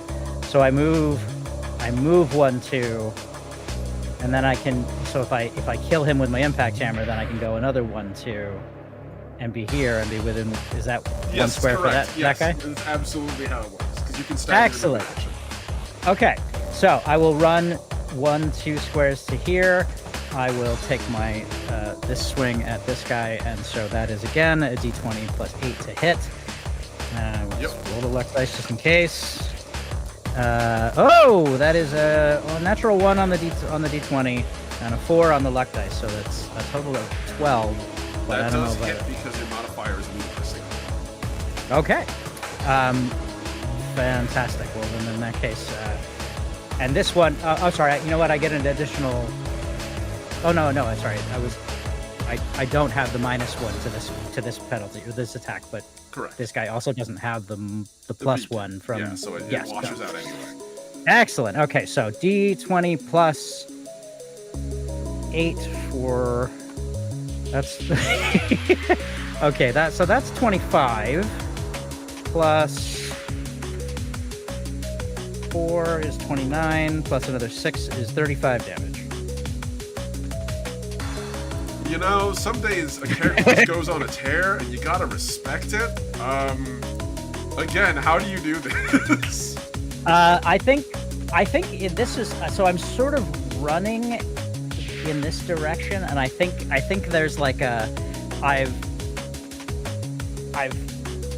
gone up and got the second one, and then I am very clearly not used to fighting with 2-armed weapons, so I'm I think it's like a, up, and then as I'm running past, just baseball swing. You strike him, and he literally, you're not even sure if the strike kills him, or if the fall as he tumbles off the ship is gonna be the thing that kills him, but you just see him, and he just goes end over end, and falls off the end. There's not even enough time for him to make a scream. He's just gone. Oh, too bad. Just dancing across the battlefield, man. Sure am. Well, I got. Oh wait, so my pace is 6, so I went 1, 2, 3, 4, so I can definitely get to within 1 square of this guy. I'm going to cock one of my lower hands back with my Colossus Collider Gauntlet, which is also I'm gonna punch him right in the chest. If this is it has a penetration of. Oh no, wait, that's until I get to damage. So, yes. But d20 plus 8 to hit is, oops, bounced out. 27. Yes. Whatever the hell the rest is, who cares? Your damage time. Yes. So the Colossus Collider Gauntlet is a might plus 2d20 damage. Yeah. So that's 3d20 plus 8. Correct. With a penetration of 4. Yes. So I'm gonna roll a 5, and an 11 is 16. Plus, that's cocked. Plus 8 is 24. Plus 8 is 32. Where's the Buddy. Hopefully 4 he's for running 4 away. in 1 round of combat. I gotta, man. Damn. Normally, I normally let my players award MVP, but like, can we make it clear? Like, no shit. How do you end this? I think this is as much down to the gear and the system as anything else. I think you set this. You teed me up for this. 'Cause, I mean, once it's like, okay, I've got a +8 to damage anyway, and then I'm rolling another D20 on top of that. Like, come on. You are right. You are pretty, powerful. That's fair. But okay, so yes, this one I would just like straight through the chest and just. Yeah, no, you Kali Maw him. Your fist meets no resistance. There's a point where it's not even blowing him away. It's literally just your fist is so much more powerful than his armored torso that there is no resistance. You just threw it like a hole punch, and you pull back, and he just falls to the ground. They're a hole where his organs used to be. What is the slam? So what does the slam D10 mean? Oh, it means that you normally knock them that far away. Like, it blasts them further distance away. Gotcha. Okay, but this just, like, yeah. You overkilled him so hard that, like, I would say you went through him. You were a pencil through paper. Yeah. My impact hammer has a slam dice too, so I could for future I could know that I can move people. That's very good to know. Yeah. All right. Well, with that, number 5. But that is the action economy for the round. That is fair. And at this point, Amaya, it is on you. There is, as far as you can see, no one else opposing you. And on the other end, as everyone else is gone, the door slides open. Yep. So. But where's number 5? Right, we just gotta go. We gotta go. So, can I want to check in with Calcifer and be like, Calcifer, do you detect any more hostiles, like a 5th hostile? Where is the location of said hostile? I apologize, Maya. I'm not able to identify where they are. They appear to no longer be on the dock. Oh. My ability to scan the area has been severely impeded by both thermal readings being thrown off by the heat and the smoke which is blocking my sensors. I apologize. He rolled a 3. Oh. Okay. I'm gonna say, message received and understood. We will approach with caution, and then I will let our team know. Okay, everyone, be aware that there is a 5th location undetermined. Approach with caution. Are we still in combat technically? At this point, I'm going to have everyone make me awareness rolls. As for the next few rounds, there is no combat, so you guys can file towards the door. So I just want to see what everyone's awareness rolls are. I'll take a 10. The 10. Okay.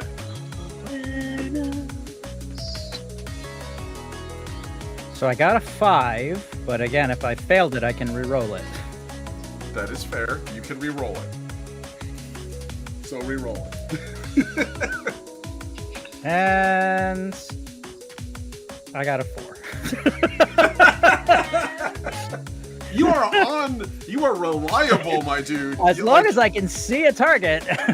When you are in combat, you are an unstoppable juggernaut. When you are out of combat, I'm so sorry. I love it. I am a very stoppable juggernaut. I mean, it's because you're floating now. You're like, yeah, I just down 4 people.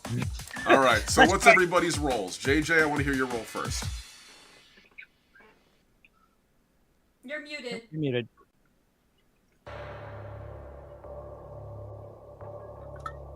It's a 9. Okay. So, JJ, you rolled a 9. I know Becky took a 10. Klaxon, don't worry about it. And then finally, Zenith, what did you get? A whole 8. Okay. So, this is specifically for Amaya and Becky. As you two are the last ones getting towards the gate, as it slides open, there's no one on the docks, and below you can hear like the huge thundering of more of the docks below disconnecting as ships tumble into the superstructure. But you do spot the fifth guy, not on the dock, running away. But he briefly turns around and looks and sees as you're going, and then just sort of like there's a pause, and he just keeps moving away. He's not like fleeing in fear. He's tactically withdrawn. She'll blow him a kiss. I'm sure he can actually see it, but just I would have shot him. I'd have been like, oh, what? Yeah, I'm just I gonna would be try like, anyway. I'm gonna be like looking. I'm gonna look at the general direction he's running in and be like trying to mark it to be like, okay, we need to be on the lookout for this person. I'm just trying to remember him. Okay. I mean, he's a very distinctive visual aesthetic at very least. Also, as a Shrike, very very distinctly colored. Like most Shrike usually are earth tones, but he's like more of a darker, almost like clay puce kind of.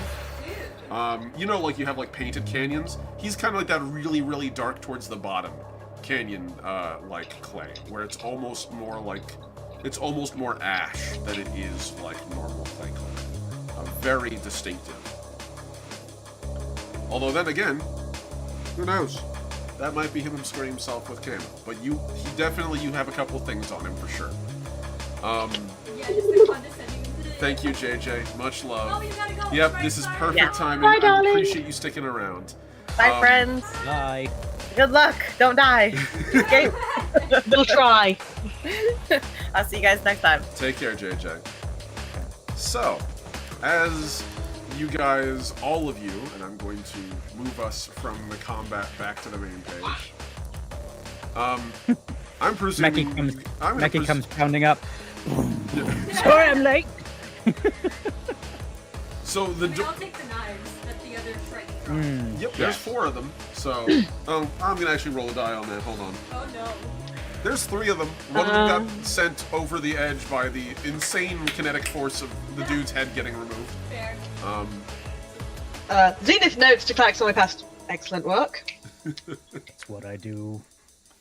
The deck smells primarily like iron because of how much blood is everywhere. Even with all the smoke and the fire, Shrike are very iron heavy, and there's a lot of blood. So, it's very distinctive. Just cracked them open. You cracked open 4 warm ones, yes. That sounds like college. So, as the door in front of you opens, on the other side, you can see the captain, Shiara, the clique, just sort of like waving, "Come on, get on board! Please, any day now!" We're coming. She's just carrying the weapon. Okay. If there's any way to sweep the hull for explosives, it should probably be a priority. Honestly, the whole building's at an explosive, so I want to get the hell out of here. We'll check when we're free of this place. Then she starts inching down the hallway as a bunch of her guards go running past her. So Did we get the docking clamps off? Yes. Docking clamps are off at this point. I managed to miss that. The first one came off, I'm going to presume, with 0 resistance. The second one came off with a flat basic. You're busy murderizing everybody. Yeah, the guy who was going to make it... The guy who made it a challenging roll, you put your fist through where his torso used to be, so...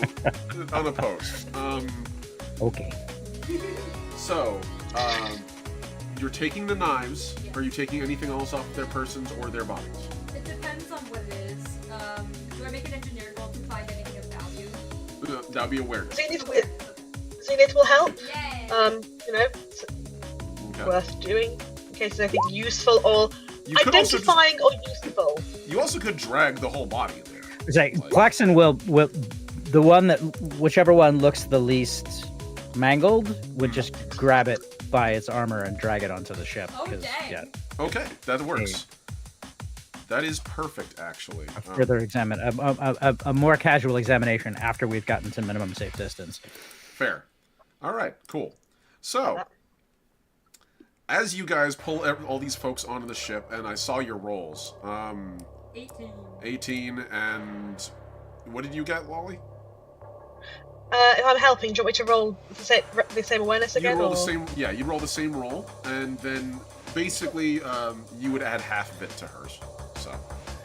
Okay, so it's either that or that. So it's 5 either way. So 5 plus the awareness 3, so 8. So 4 is added on, no matter what. 4 onto your what was it again? 18? Jesus. All right. Yeah, that's enough. Okay, I will let you know. You reverse engineer their armor, and we can all. You pull a crap ton off of them. Like, you managed to actually disengage some of the semi-powered armor, and like, you're basically stripping the dude down to his undersuit, which is mostly just like fatigues. It's okay, I got my like repair module just clicking things off. Yeah, but Quickly like, denuding them. you basically manage it in roughly about a minute. Or I wouldn't even say a minute. You roughly do it in about 10 seconds to 20 seconds, and which is good because you need that time to get away.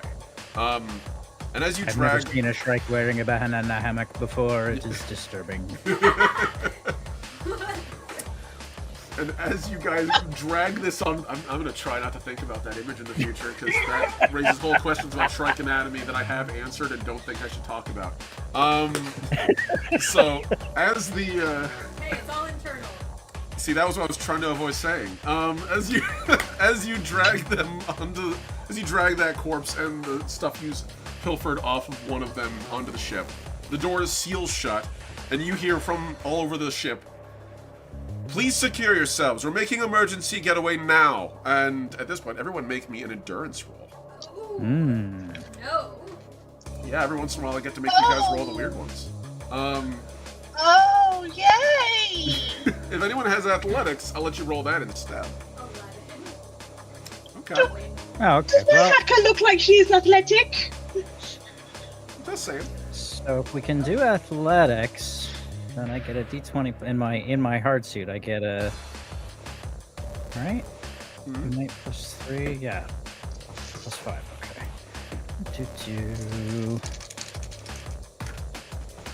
Nice. That's a 22. Nice.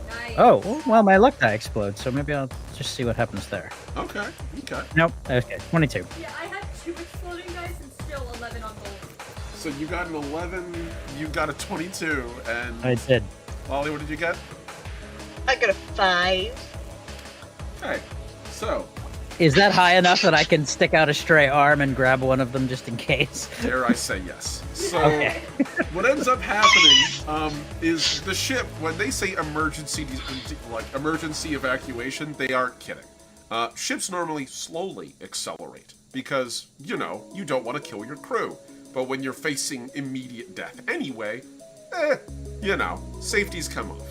So the ship, which normally would slowly arc away, just cuts its engines until it gets at a 90-degree angle and then immediately throttles them up. So your center of gravity shifts 90 degrees and then goes from 1G to 5 in basically under a second.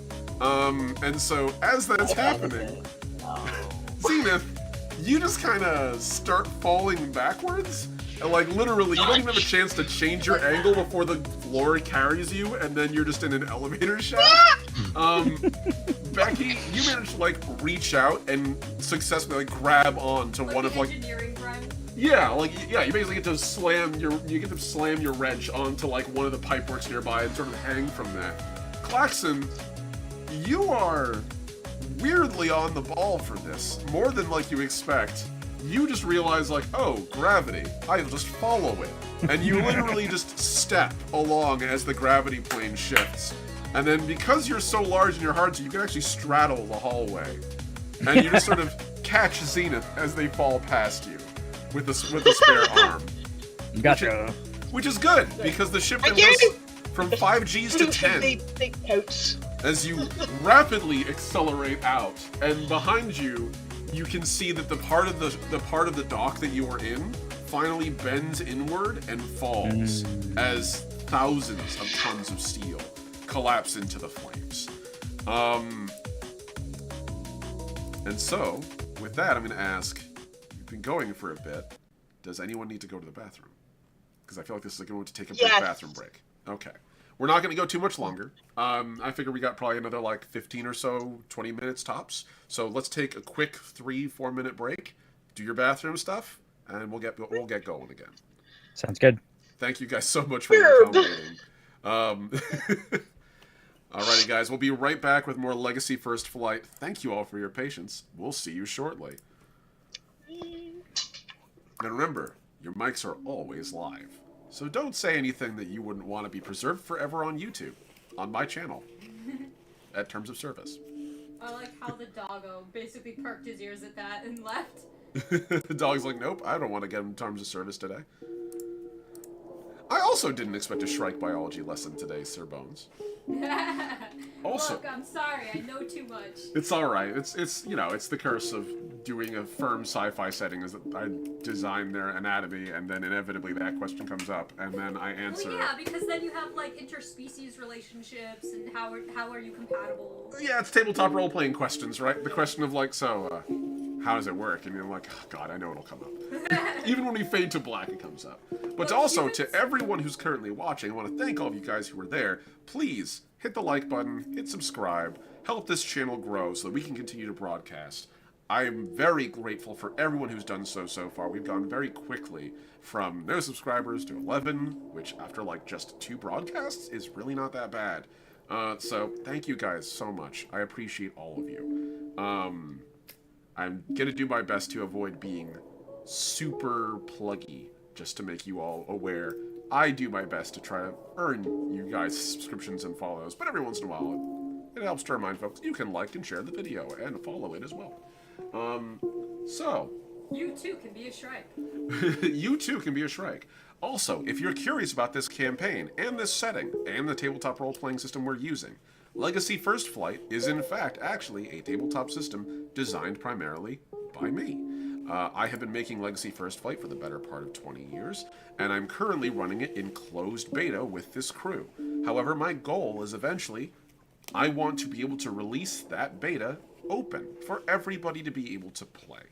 So if you're interested one day in getting to run the game, please keep an eye out. I do want to eventually get it into your hands. Likewise, this channel is not dedicated to making me a huge amount of money. I want to make that very clear. I actually don't plan on charging very much for Legacy at all.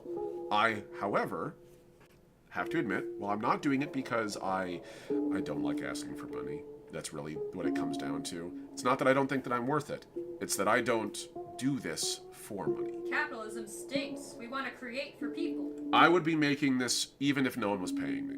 There's a reason I've been doing it for 20 years. I've only been doing it publicly for about 5. So I would continue to be making Legacy whether you guys pay me or not. So I want you guys to be aware that I'm actually in the process currently of making a Patreon and getting that off the ground. So if you guys want to at any point, like, I don't know, throw me a bone and maybe get me a little bit of the money so that I can continue to make stuff, I appreciate anything you guys are willing to give. I am currently in the process of relaunching my Patreon. It is going to be in the chat right now. You are welcome to follow it. At the moment, it is still not active. I'm working on getting it active shortly. But when we do, well, let's just say I'm super excited. So, please, if you're willing to donate, I would always appreciate any support you guys are willing to give. The Patreon is being revived. And likewise, be aware, in the future, the more folks subscribe to the Patreon and keep it going, the more I can do this. I don't need much money. I just want enough to make it at least, like, you know, maybe help a little bit around the house and invest back in the channel. So every penny you guys donate will go to a good cause. And that good cause is keeping me from being starving and also getting the channel better quality. I could use a new webcam one day. So, thank you guys so much for any support you give me. And if the Patreon does well enough, full send, I'll release Legacy for free. As well as literally every other tabletop role-playing system I'm making. I have no interest in charging for this shit. I would rather this get into the hands of the community for free. So, you guys can keep me doing well enough, or at least throw enough support behind me where I don't feel like it's something I need to ask money for. I won't. Thank you guys so much for that. We're still waiting for everyone to get back, but speaking of, it looks like everyone appears to be returning. Speak of the devil. Speak of the devil, and they shall return. Wearing red, perfect. Yeah. Perfection. Well then, With that, In fact, isn't that your house colors for your strike? That's a good question. I don't know. I think I actually know that. Are you?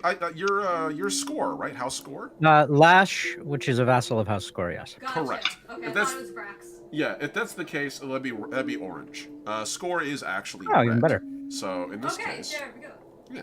So with that, we're all back. Thank you guys so much for your Yay. patience, and thank you all for accepting my little plug. As I I've mentioned, achieved Iron Brew. It's best drink. Iron Brew is good. I do not enjoy it, but I understand its value. I 'Cause like raspberry tea. Right, I've got to leave now. Bye. don't take it the wrong way. I don't like soda or like anything carbonated generally. It's not Iron Brew's fault. It's mine. I know where the fault lies. It's me. Well, as long as you're aware, you know. No, of course. I'm mature enough to accept that. So, let's return ourselves back to where we were. We get to go through the loop. So, yes, at this point, you folks are... Wow, you folks went through a fair bit.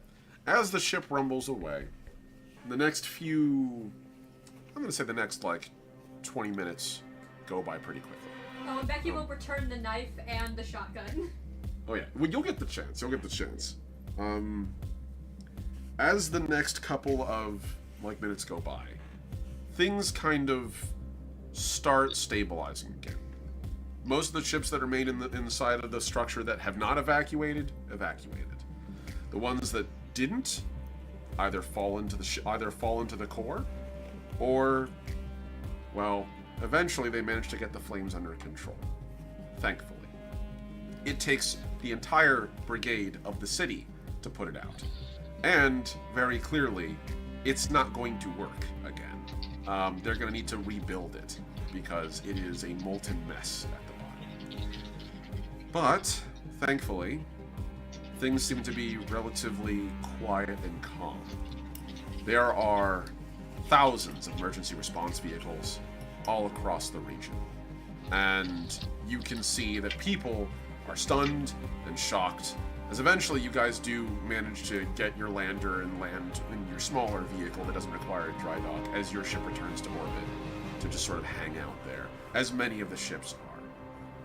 Becky will turn on the through comms, be like, we all agree that these people need to be put down, right, for this? Oh, yes.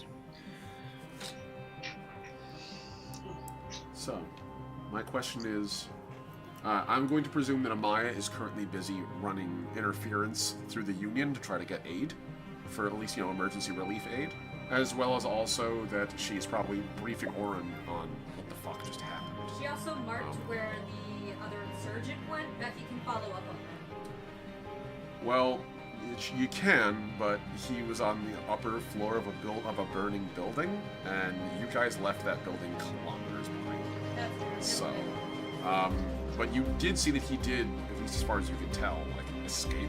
Whether he got out of the building or not is another question, but people don't run in a retreating, orderly fashion if they don't have a plan. And that's a pretty common understanding. So, you are now currently in orbit over Evanti City. The smoke is still pouring out of the building, but the flames have begun. What do you guys do? It's your choice. You can go back down on your lander, team back up with Louis, go see if you can speak with the gentry, or you can stay on the ship and address things there. What do you want to do? The last 15 minutes are yours. So I think the first thing so seeing that other strike, retreating tactically rather than just running away in panic, I think Claxton's first instinct was, yeah, I punched him so good they all ran away. But seeing, with some time to think that it was more of a tactical move, I think his concern would be sabotage of some sort.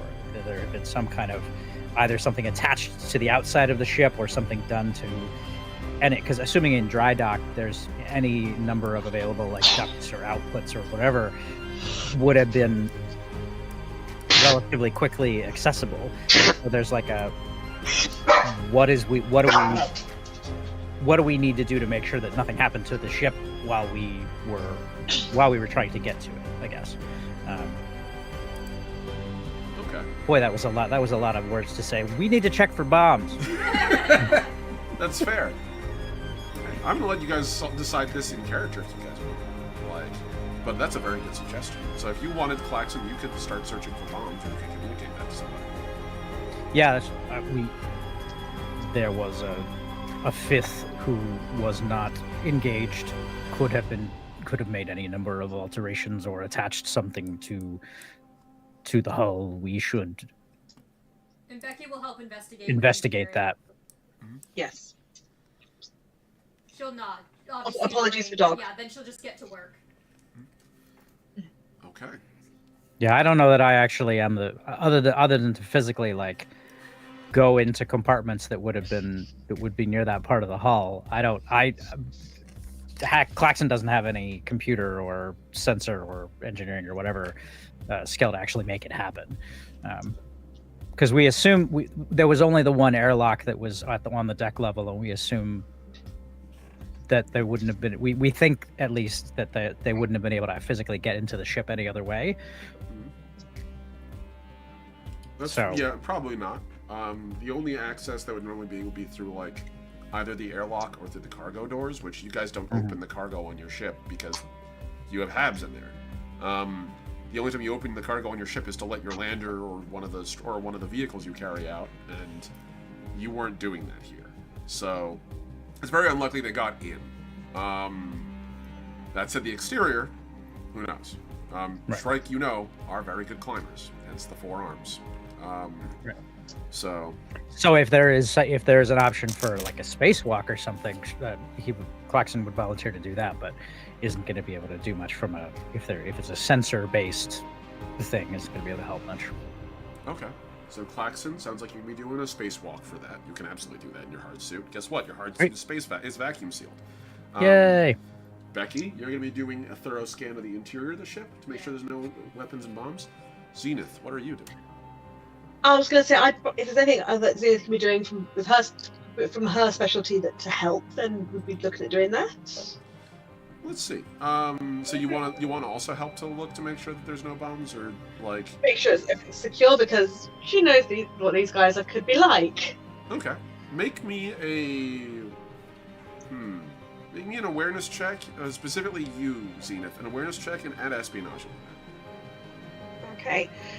Is it worth me adding in the proficiency with the knowledge of the Anazali Imperial? Yes, 100% it is. Okay, so awareness. Throw that one. That was rubbish. Exploded luck dice. And again. Holy crap, it's still going. We're at 18, just flat dice. 22, let's go. 22 before mod. Before mod. Yeah. Yeah, so that's awareness, so +3 for the awareness. And then you said to add Imperial and espionage. So that's another 3 if you combine those. 26. Holy crap. Nice. Alright. So. I'm looking so hard. You are. You realize while the other 2 are managing the ship, the thing you haven't checked, besides the bodies, you should probably look at those a little more closely. Anazali technology is extremely advanced, and if these guys are aligned with them, who knows if they might carry something on them. It can be incredibly small, it can be even as small as a brooch or a gem or something, and it can be dangerous. So as you start flipping through and investigating this stuff, I'm going to presume you focus your expertise on the corpse and the gear you got. Yes. Yeah. So, first off, from the corpse, you can tell immediately that the Shrike is stuck. I mean, besides the giant hole in their chest, it's a pretty standard Shrike. So, all told, iron, almost nearly iron bones. So much so that Shrike rust as they get older. But in this instance, this is a pretty young Shrike. He's within his first 100 years, and in fact, with your investigation, he's within his first 50, which for a Shrike is very young. Not like baby. We're not talking like kids. I was thinking adolescents. No. They achieve maturity at about 20 years of age. It's just for them, societally, that'd be considered young. So they are mature adults as far as you can tell. However, what you can see as you're sort of scanning over them and flipping through this dude's gear and what's left of it, really. There's no Anazali technology used at all in their equipment, which you can see on the armband. Like, now you got a better look at it, that symbol, that the rising galaxy, is 100% the mark of the new Imperial, of what's being called by the notes that you've seen so far from the fire team, what they've given you. They call themselves the Imperial Resurgent, is the name of their fascist movement. That is definitely their symbol. It cross-references perfectly. They're wearing an Anazali image, and they're technically bearing the banner of the Anazali, which is weird. So they weren't expected to succeed, were they? That makes it sad. Well, here's the thing. This is strange to you, because you lived in the Imperial for a while when you were a kid. Like many young Anazali, like many, I should say, older Anazali, you remember at least parts of the dark era that was. Part of the Imperial's whole thing, they denied access to a species their own technology. They had to use Anazali tech. They had no choice. You would use whatever they gave you. Which means this new Anazali Imperial is not operating by the same playbook. They are allowing these folks to use weapons and armor and tech from this age and from their own technological bases. The gear, the semi-powered armor this guy's wearing is actually a mostly human manufacture. There's Shrike's components in it to adapt it to a Shrike-ish frame, but like, other than that, this is pretty stock standard human tech. Likewise, the gun the guy is wielding is actually a modified Frontier Corporation weapon, which, like, it's a good gun, don't get me wrong. It's not like it's easy to buy, but it's hardly unique. The big trick with it is that it seems like all the serial numbers have been filed off and compressed away using some kind of mechanism that scores that away, but also on top of that, minor modifications with what appear to be local technology. What appears to be an automatic aiming system to help handle the recoil, easier reloading mechanism. They replaced the stock with oak. Whoever made this hand-tooled it, as is most of the weaponry. The only thing that seems like it's uniquely not like off the shelf are the knives. And the knives still use human technology. It's very elegantly manufactured. This isn't in someone's garage. This was made by a larger industrial group, and they know what they're doing. So these guys, with the gear they're wearing, it's very advanced. This is like warfighting gear for modern militaries, as opposed to all the stuff that our crew has been fighting so far, which is just like random schmoes. People wearing like pirate gear, that kind of thing. Using older equipment and technology. This is like off the shelf modern tech. Your roll is so sufficiently high, there's one big thing you notice, however, and it's actually in the helmet. So as you take off the helmet and you look inside of it, you realize that besides being just a simple like visual scanning system that translates it into sonar for the Shrike, which is pretty common for any Shrike that fights in an environment where they might have a difficult time echolocating, such as a fire or a firefight. In addition to that, it also appears to have this rote repeating message inside of it. And when you hear it, you actually recognize it. This is an old Anazali war technique. It's known as the Song of War. They play a tune inside of the helm, and as they do, its cadence increases, decreases, its pitch, the whole song is literally a warfare communication system. You can order people to move forward, to advance, to fall back, what have you, just by changing the nature of the song, the frequency of its beats, literally like a taiko drummer, changing that pattern. This Shrike was listening to a Song of War, and you can hear at the moment it's still going.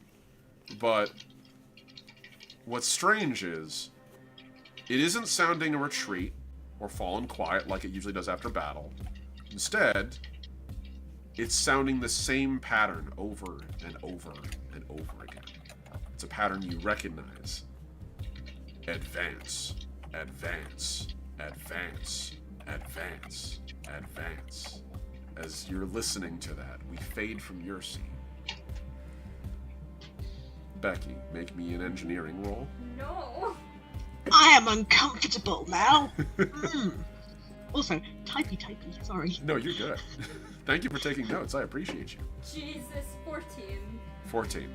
Becky, you scan the interior of the ship, and besides a couple scorch marks, some metal fatigue from the fact that your ship basically pulled a high-G maneuver to escape, she's fine. No signs of tampering. You get to connect with all the engineering crews. No strange personnel came on board. No one from the ship came on board inside. You're pretty confident they never got in. So you can say with great confidence there has been no sabotage.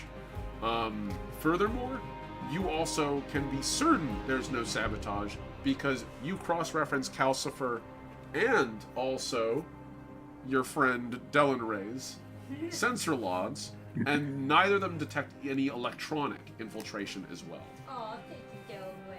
So the ship is clean. If you guys had gotten there a couple minutes later, it'd probably be a different story. But attempted intrusions, yes, both on the doors and electronic. They all got deferred away. So, good job. You guys got there just in time. Klaxon. Make me an awareness You're gonna ask check. me for an awareness I'm check. gonna check them always. Okay, well, here's my D4 and my D6 of luck. I'm assuming I get my luck roll. Yes, you do. In fact, you do. Well, I got a 1 on the D4 and a 2 on the D6, so I'm going to assume that that's a failure and roll it again. Yeah, that's a pretty fair assumption. The two worst numbers you can roll on any die. Okay, well, this time I got a 5 on the luck die, so +1 is 6. Okay. So, Klaxon, the exterior of a starship is always a little scary, generally speaking. I mean, granted, it's not too bad considering your hard suit has its own micro thrusters and has magnetic pads, so you can sort of hang on the outside of the ship and not worry about falling off. But even then, there's still that fear of just like, maybe it might, you're never sure. It also doesn't hurt the fact that your sonar does not work in space. You're reliant entirely on your optical scanners feeding you the processed sonar signal, but it's not the same. It's like looking at the world through a pinhole camera and hoping it's accurate. But the exterior appears to not have any signs of tampering on it. Like, besides the several dents on the exterior of the airlock door where that Shrike tried to hammer to get access, nothing really is there. In fact, as you're strolling along the exterior of the ship, which in space is very peaceful, actually, just a very quiet jaunt, you hear a little pip inside of your earbud. A message request incoming. Are you accepting? Sure. Yes, accept. That's fair. So, as there's like a little fuzz sound for a moment, and then, hey mate, I presume you all survived then? I see you're on our scouts. Hope you didn't lose anyone. I'm so sorry. I should recognize the voice, but I'm blanking. That would be Gentry. Gotcha. Yes, we. Transhuman I. guy. Right. Yeah. Right. Yeah, that we talked to and about at the beginning of the session. Yes, we survived. I can't say the same for our assailants. Yeah, well, that's their fault for trying to hijack a ship and burn the whole damn place down. Thank you, by the way, for your swift action. I'm glad to hear you were able to get your ship out of there. Yes, me too. How are you? Getting by, mate. Getting by. I'll be honest with you. It's not looking that great down here. Evanti City's pretty resilient, so it'll recover, but right now, death toll estimated, because it's going to be weeks. Sitting somewhere in the order of 2,000 or so, at least, unaccounted for. As well as also 12 ships guaranteed destroyed. Expect probably another 30 more. I don't know about their crews and their cargo, but we'll figure it out. Hopefully most of them are insured, and at least thankfully most people evacuated the building when we told them to, but, try telling a freighter to abandon the thing that they pay their weekly dues with, and, well, some folks don't listen to reason before they listen to their heart. And so, it's going to be a while for us to figure out the amount of damage. not going to have anyone be able to land in the city anymore, at least not for a bit, until we can build this new structure. And the rate it's going to take, probably a good couple months. So, orbital landing only. It's going to screw up trade. But They struck a mighty blow at the heart of your commerce. They did. Not to mention, more importantly, they pissed us off. This is our capital city down here. They struck at us. And I gotta tell you, here's the big thing, mate. If you gotta take anything away from it. The Parliament's pissed. Phenomenally so. Up until now, the Accordists have held some sway with the ability to convince people that we need to try to use diplomacy. Fortunately, the way this is looking, from most of the combat reports we've encountered... Alright, well I can only speak from my immediate experience. It was common ocean raiders. We encountered roughly about 30 of them. All of them wearing localized gear and equipment, and...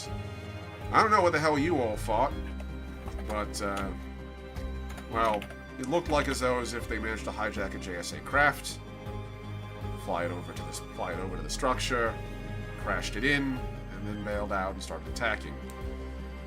I was only able to fight on the first 30 levels. I'm wondering, what was your experience? Does that match what you all encountered, or...? No, we were... Our ship was under attack by Shrike. But they were not...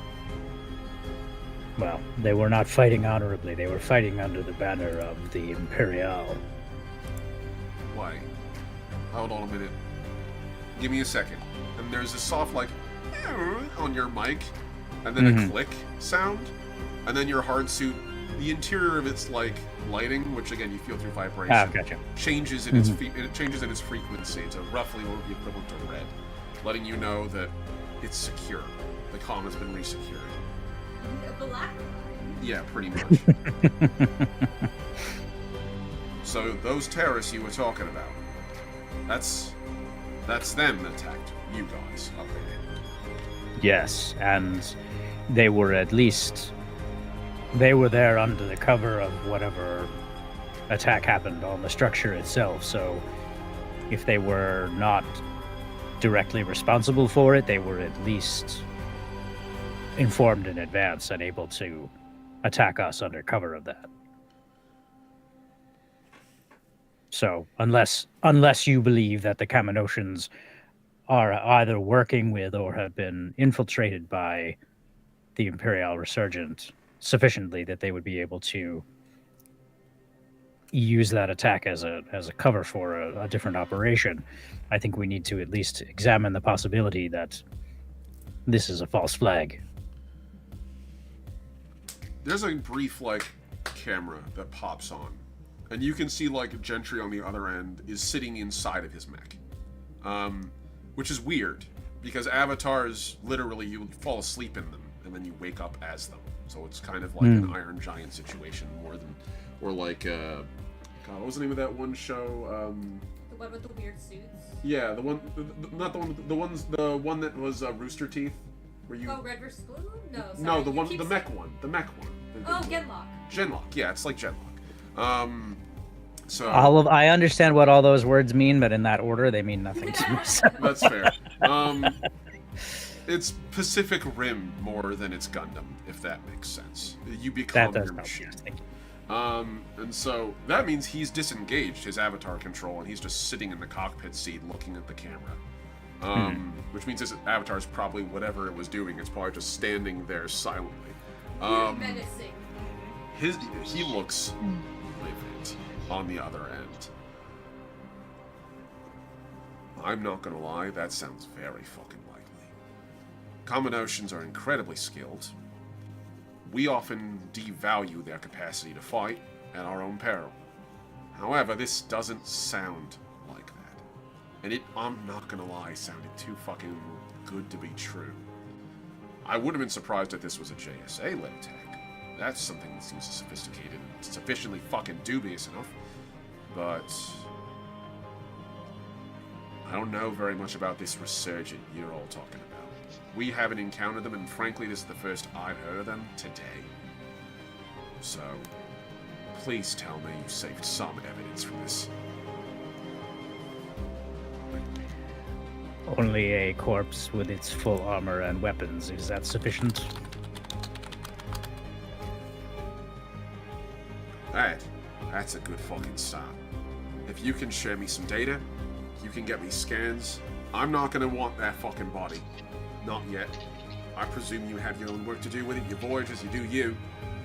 If you can share your sensor data with me, if you don't have any camera feeds from the exterior ship, please, I would appreciate that.